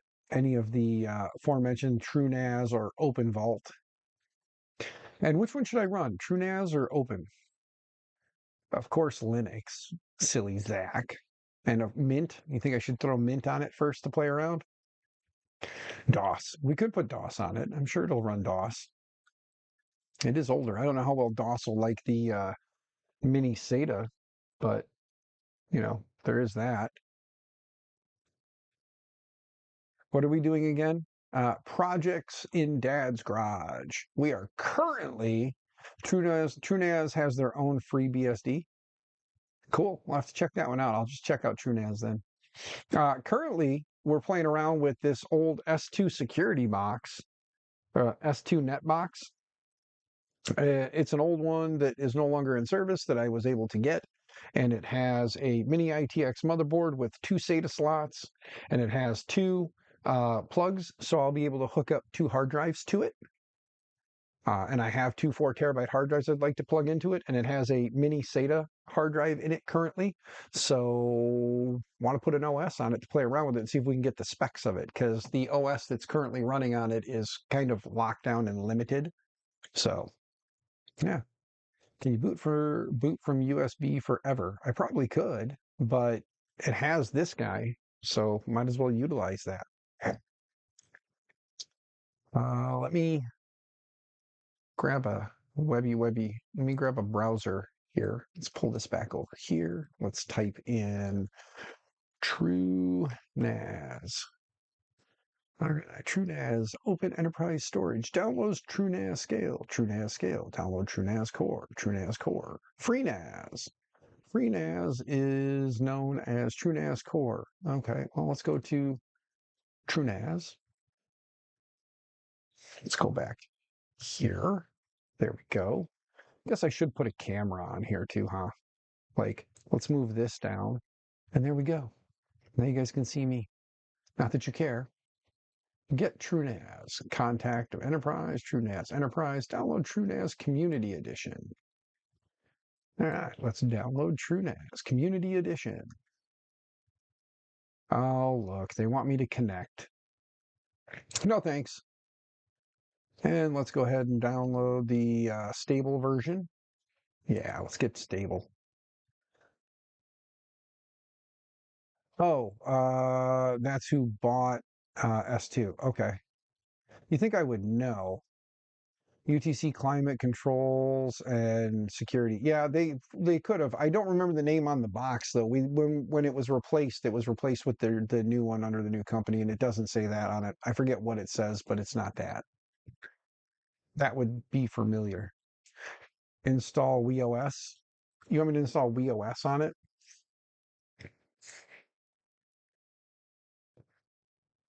I could always install just, anything else and then make it into a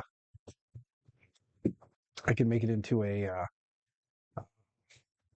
like RetroPie or something, you know, make it into a retro box.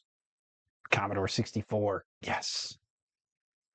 Get the big clicky clack keyboard to go along with it. Just click. The neighbors will be pissed. 2 o'clock in the morning. I'm out here clicking and clacking on the keyboard. Who am I kidding? I'm not up at 2 o'clock in the morning.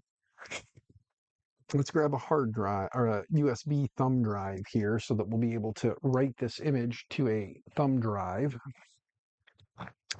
Plug this in and see what's on it. Oh, it's getting chilly now. I'm gonna have to close my door. The sun is definitely setting. There we go. Oh, there it is. Yep, that's it. That's the company name I remember seeing.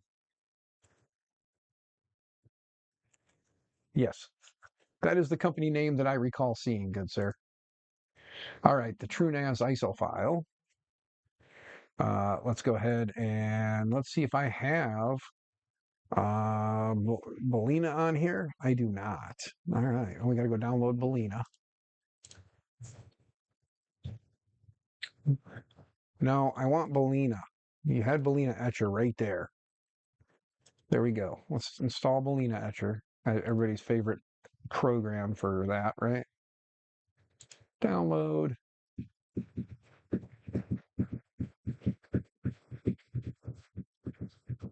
Linnell. It's the same forward as it is backward, but you put S2 after it. Yeah.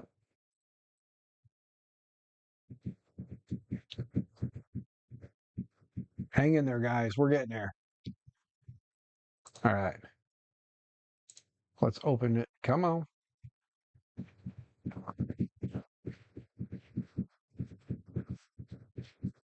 Just found a new project using Wii for Clipper controller.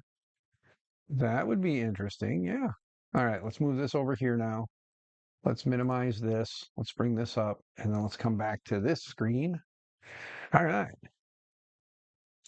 Close that. Let's choose a file. It should be under my downloads, TrueNAS. Don't pay attention to my porn stash. I don't keep porn on my computer. Who are we kidding? There we go. Select my 16 gig and flash it.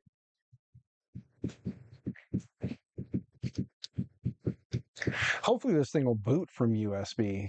I hope it does.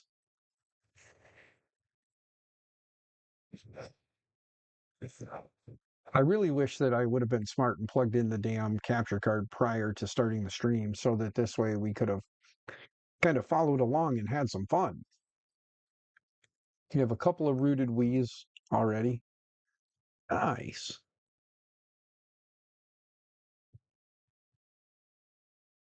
That'll be interesting to use a Wii as a clipper controller where you can just point the controller at the clipper screen or the web interface and just like click the button to push the button on it. So you'd be sitting across the room and boop, make it go.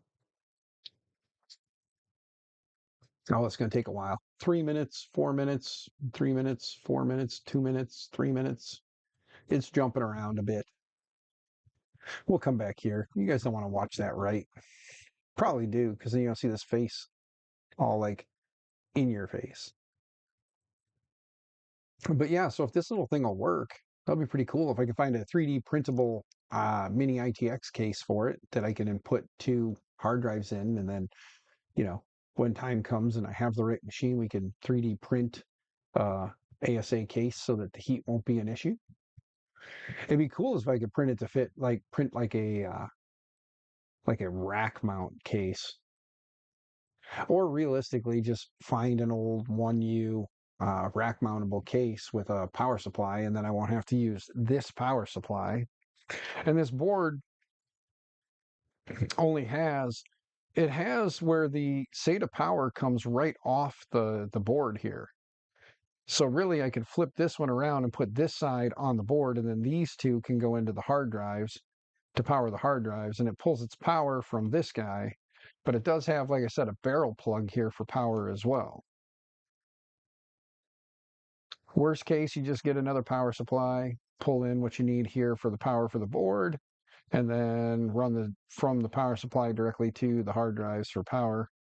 Then you take kind of the load off the board for power in the hard drives. So that could be entertaining. But we'll see if it's got booting from USPA. Anybody else call it USPA, or is it just me? I always say USPA, and then the kids are like USPA, and they forget I'm talking about USB because it's Wi-Fi instead of Wi-Fi. USPA, HDMI instead of HDMI. Anybody else call it? Anybody else say that shit, or is it just me? Am I just the only idiot in the group that says that dumb stuff? Just curious.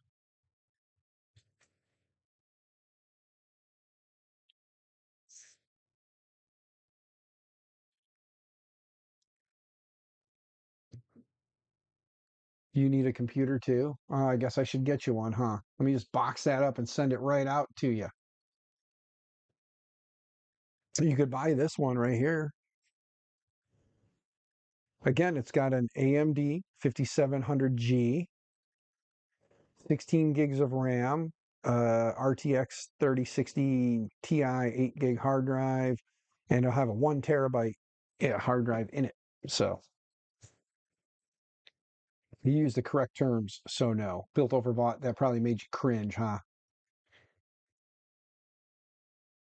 You are the only idiot. How much, says Skull Army? I don't know, brother. I don't know. You're a young guy. Again, I don't like taking your money, man.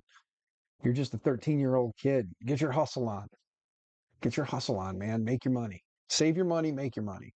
All right? Don't if there's any advice you will ever take from me, you need to like, you know, make your money and save your money. And then, get good stuff, work towards everything. So if you want something, work towards it and get it. Take that advice from me.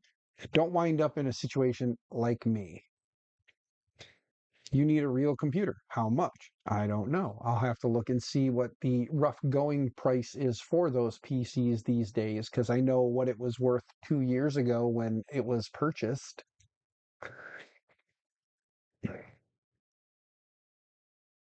I know it's not worth anywhere near that now, but you know,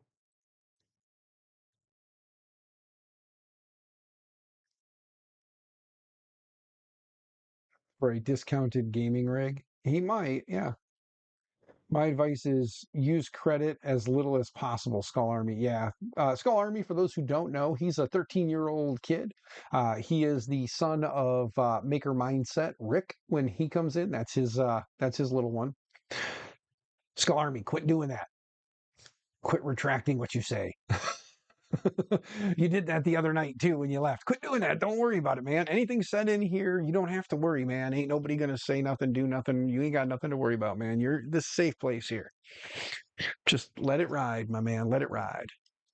Sorry, it's a habit. Yeah, it's all right, man. I get it. You know, you'll give me a quarter. I don't know, Thorpe. I'll like do some snooping and figure it out. It is a MSI Aegis. Hold on, I'll tell you what it is here in a second. Let me spin it around. It's an MSI Aegis. I remember that much. I just don't remember which Aegis it is. Uh, Here, let me. MSI Aegis ZS 5TC 428 US, if that helps. Manufacture date is 1 of 23, so it's 2 years old. There you go. There's the details on it. 35 cents. Okay. And on that note, you'll buy that for $1? Well, look at that, Thorpe. You're already getting outnumbered there. You'll give $4 for that computer. Look at that. You guys, the bidding is going up. I haven't even got it like wiped and reloaded yet. Like you guys are going crazy here. Look at that. 90. No, Skull Army, I'm not taking your money. I'm tired of telling you that, man. You save your money, man. You do. You get something bigger, badder, and better. Like, this is like, besides, talk to your dad before you talk to me.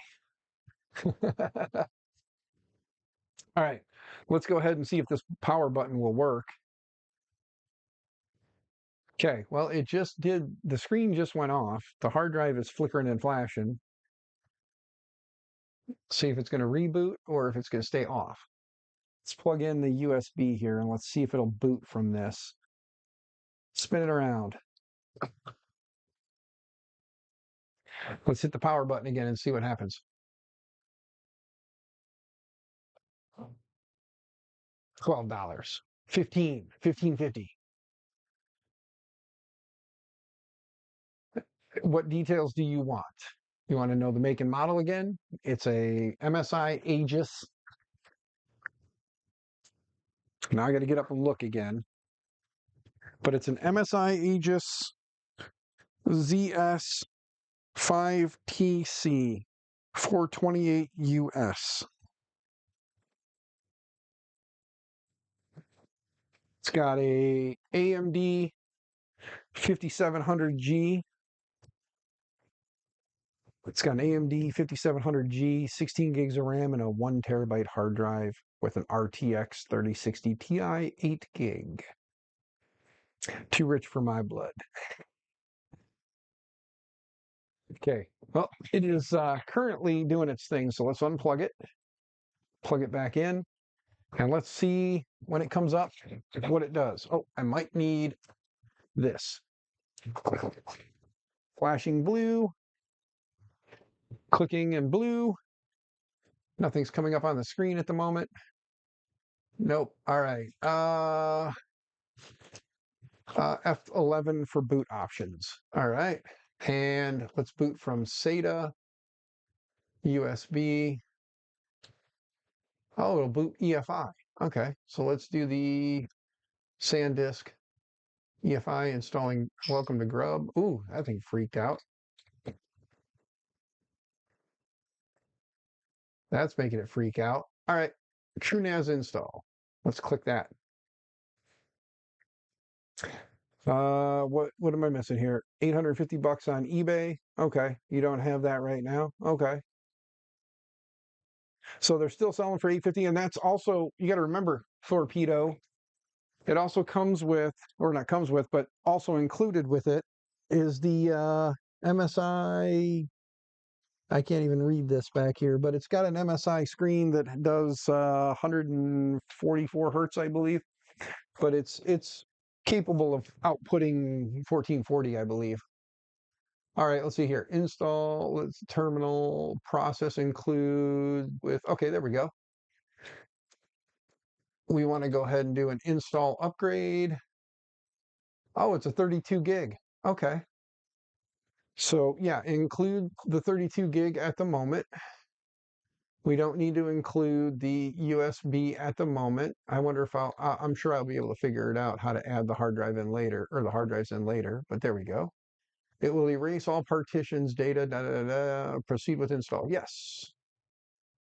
Administrative user, TrueNAS admin, configure using Web UI.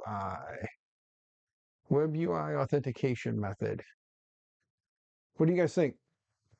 Web UI authentication method. Should I use administrative user, TrueNAS underscore admin, or should I use the configure using Web UI? Probably use Web UI, huh? Because I'm going to do most of the stuff through web anyway.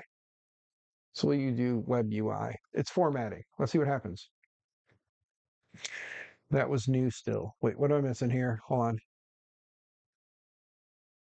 Your main and backup laptops are both MSI. Yeah, I do like MSI stuff. I do miss my MSI laptop that I used to have.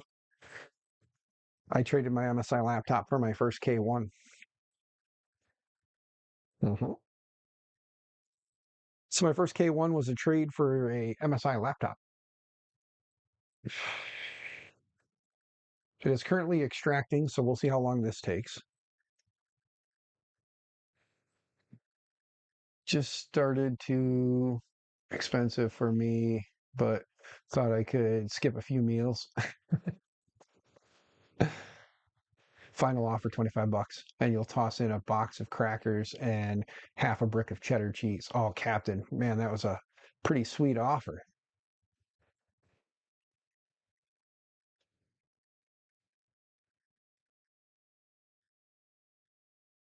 Let's see here. I don't have that right now, but we'll offer point.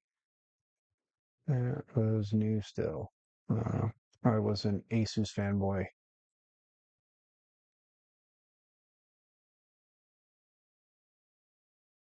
Give you a dozen eggs for it. Holy shit, in today's market, wow, that'd be a hell of a deal.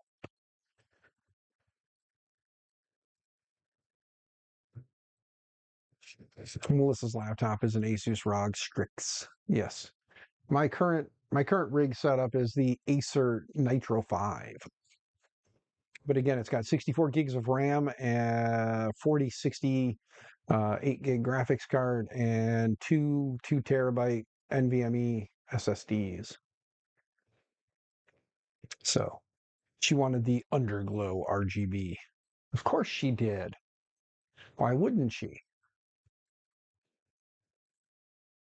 All right. Well, we're going to let that install. All right. It's currently extracting still. It's at 27, 28. Oh, yeah, 29%, 30%. It's going pretty fast now. We'll just kind of let it run and do its thing, and we'll see what happens. Get TrueNAS installed and play around with it. Probably just slowly build a new PC or like legitimately offer me something on Discord, man. Go shoot me an honest, like, this is what I can do offer. And then maybe I'll have to meet some guy at a truck stop again. Yeah, just shoot me an offer. Worst thing happens is I say no. I don't expect to get $850 for it. Let's put it that way. I know you just started back to work, so I tend to be a very generous person like that. What is your favorite thing to do? Skull Army. Oh, my favorite thing to do is this: hang out and stream, or spend time with my family. Yeah, as you get older, that's what'll happen. I hang out and stream, work on printers. That's kind of what I've been doing. Just hanging out here, whether it's streaming to you guys or working on a printer and streaming with you guys. Spend time with the family. So yeah, you would have taken the eggs. Yeah, the eggs are sounding pretty promising. Okay, let's see. TrueNAS installation SSD succeeded. Do you wish to please reboot and remove installation media? Click OK. Let's go down to reboot and let's pull the USB out while it reboots. It doesn't boot to, I had to go into the setup anyway. So let's see if it comes up with the TrueNAS screen. And if it does, then I should be able to get into TrueNAS through the IP address and through the web interface anyway. And we can play around with it. All right. Well, it should auto boot in 5 seconds. 4, 3, 2, 1, 0. And there we go. Booting TrueNAS scale 24.10.2.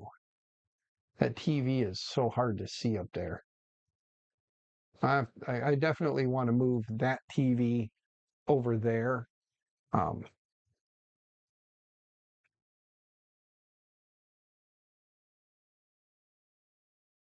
I'm waiting to see on the screen when it tells me that it should be there.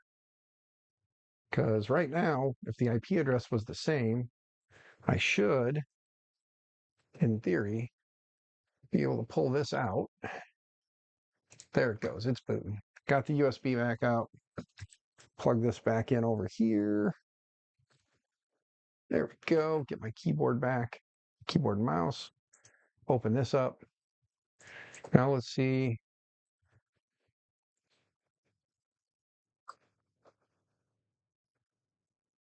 We'll see if it comes up with anything yet. It's still loading, so I don't expect it to yet.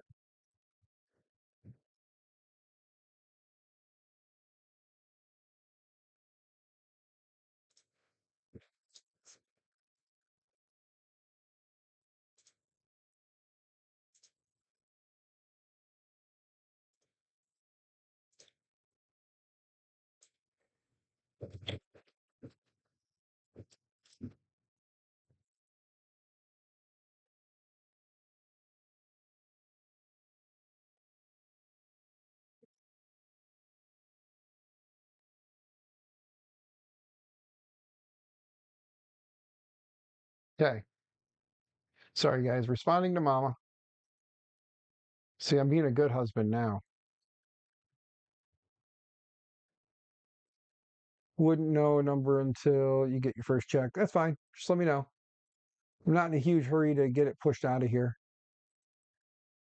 Did you get the Dapper print that I sent on Discord? Yes, I did, good sir. Yes, I did. I saw that. It's quite a hilarious little print. It's still loading stuff here. So since it's the first time loading, I assume it's probably going to take a while. Uh, it's got to do its initial setups.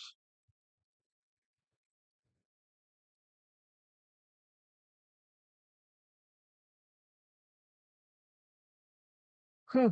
Well, once it comes up, we'll see if that's the IP address to get into it or if it changed the IP address after it loaded a new OS.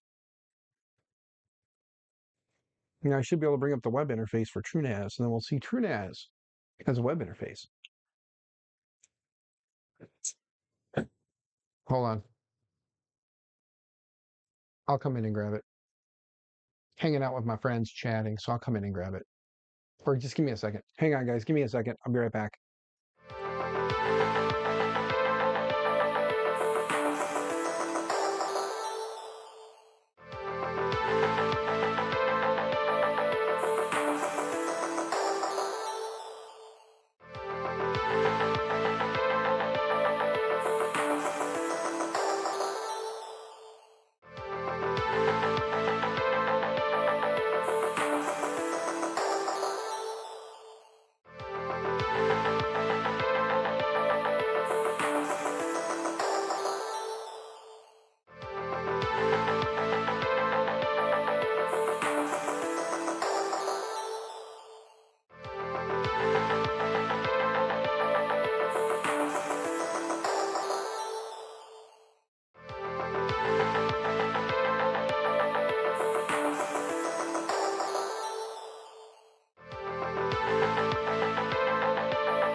Yeah, sorry, guys. So what's going on, everybody? Sorry about that. You know, life and things. Let's see here. The Duck JPP. No, he sent me a Dapper YouTube buddy. So for those who know what the YouTube buddy is, it was a Dapper YouTube buddy, has a top hat.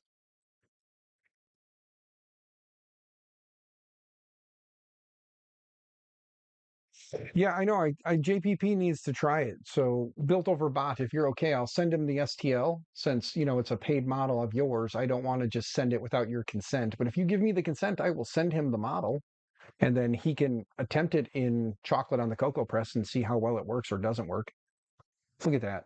I'm like red right here. I have like this red, like splotchy bit. But yeah, since it is your file, I don't want to piss you off because, you're the man and you made the Dapper Dan duck for me. Not for me, because of me. Yeah. But yeah, so I mean, if you're okay with it, I will send it to him.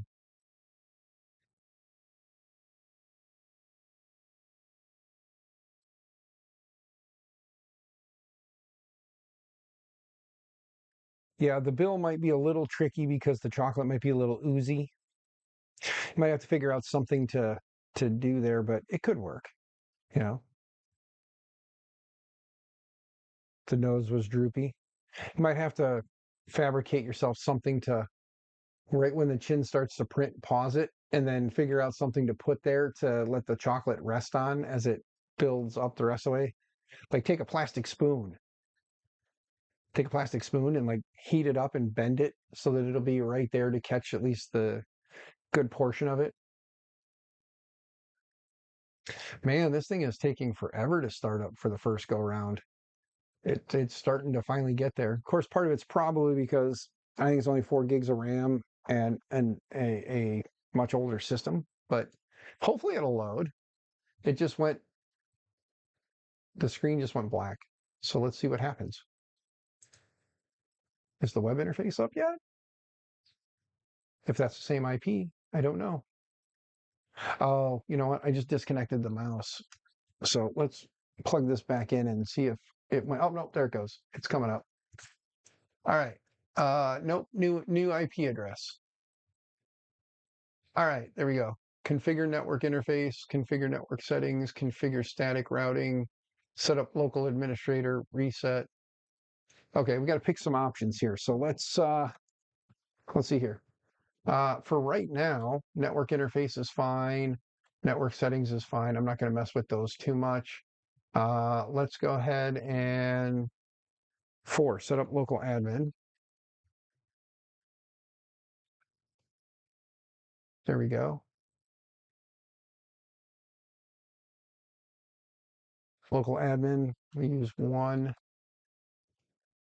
There we go. And then setting up the network password. Am I creating the password? Hmm. Am I creating a password for this? Let's see. No. See here. Working on cooling for the cocoa press, which should help a lot with those issues, limitations too. Yes. Chocolate pretzels are icky. I love chocolate pretzels. Also love anise candies. Yes, I love anise candy. I love black licorice. I love all the gross, nasty things.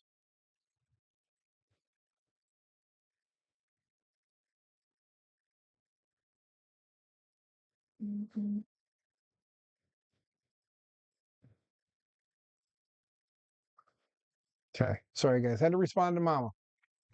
All right. Does anybody know what the TrueNAS admin password is then, if that's what I'm needing right now? Let's see here. TrueNAS. Getting started with TrueNAS. Documentation. Let's take a peek at the documentation. Download TrueNAS tutorials, APIs, do. Okay, getting started. Download and print, features, TrueNAS Core, installing using the console setup menu. There we go. All right. I create a one-time password for root.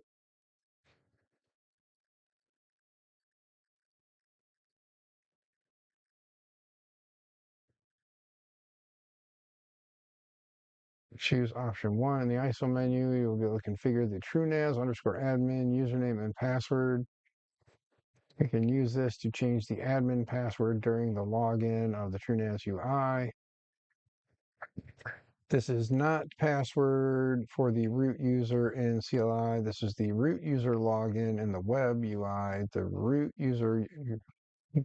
root user password is disabled by default as part of the security. Activating the root user is not recommended. I'm not using the root user. Configuring TrueNAS CLI, reboot. All right, so doesn't say anything about what a password would be. Can't hear you, Maker My Nexus. Sorry, I was kind of reading mumbly. My bad. Who all sorts of tech issues to deal with tonight. I'll be in and out. Got a streamer that's in need of Streamlabs assistance. All right, good sir. You enjoy that. Chocolate Dapper Dan Duck. Yes. Using the advice from Canrog's latest video about vase mode on the Chocolate Prince. Yes, I was talking to him about that. He was putting out the video, so that was pretty cool. No, I plugged that into there. Okay. Password. Let's try this real quick. Yep.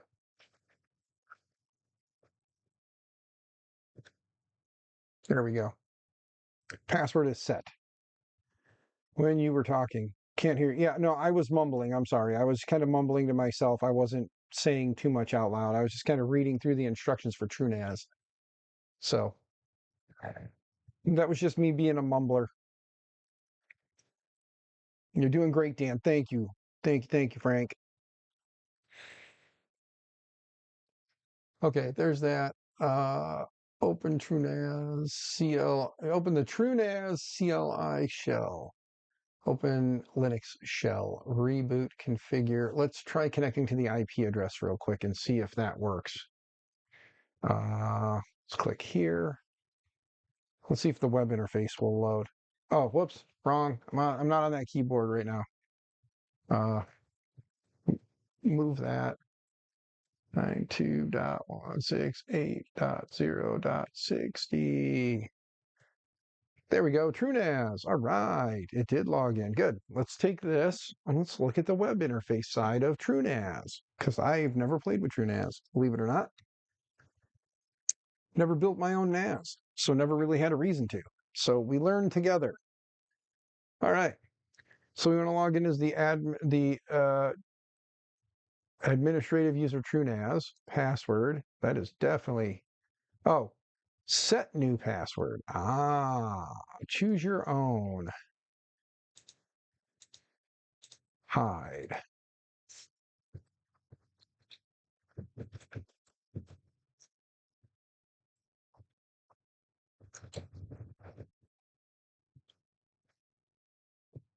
There we go. Let's get logged in. Password. Maybe.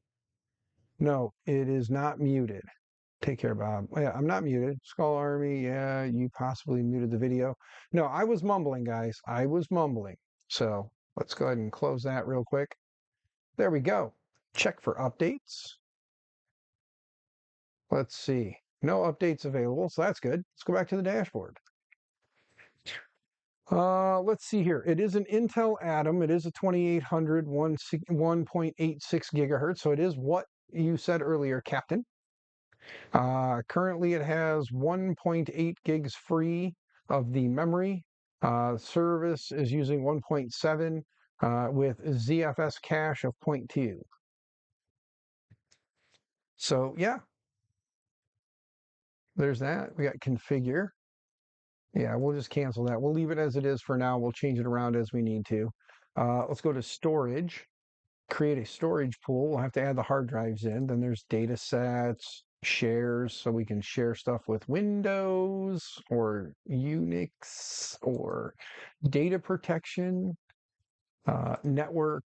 That's where IP and all that fun stuff is. Host name is TrueNAS. So realistically, I should have just been able to go to TrueNAS and it should have brought me right to it. Let's test that for shits and giggles. TrueNAS. Oops. TrueNAS slash, guys. Got to put the slash in there. TrueNAS slash. There it is. Look at that. Log me right in. All right. And then it's TrueNAS underscore admin and then password.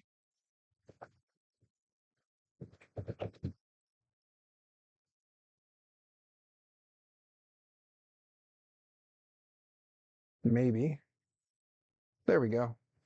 All right, let's go ahead and just save that for the future. Save me the headache.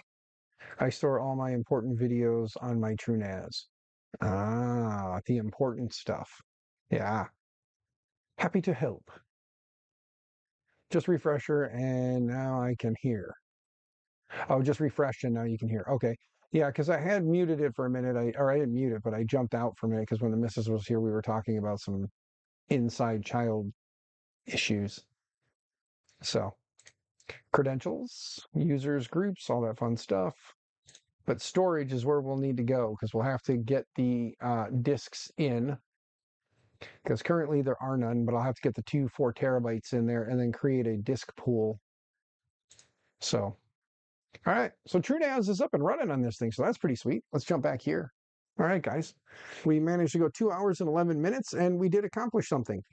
We have this thing running TrueNAS. Now we just need to pull the hard drives out of there, plug them into here, create a pool, and then I'll have a NAS. Like I said, we'll figure out a case for them later. Worst case scenario, I can, again, oh, there's power reset and revert right here on the side. So there's a power button in the side here that I can get to. But yeah, now that this is up and running, I could fish the network cable up through the bottom, plug it in, and then mount this right on the wall and then just set the 2 hard drives like right in here, keep them from touching somehow. But I could just put 2 hard drives in here and then work all that out, you know what I mean? So there you go. But guys, I think I'm going to go ahead and wrap this up because the missus is having her hands full in the house with crabby teenage kids. So I think I'm going to go in and help her field some of that craziness. I do thank you guys for hanging out on this first stream on the new setup. And with the first stream on the new setup, we did do something productive. Um, However big or small, it was something productive. So we did something. We're one step closer to me moving those hard drives that are in there that I want to keep stuff on into here. And then this will be like the primary like thing. I don't think I'm going to keep it in this case, but if I decide to, I can just put 2 screws in the wall and then plug it into power, connect a network cable in. There's a hole in the bottom here. I can run a network cable up through and plug that in and then power it on, let it go, and I should be able to do pretty much everything through there.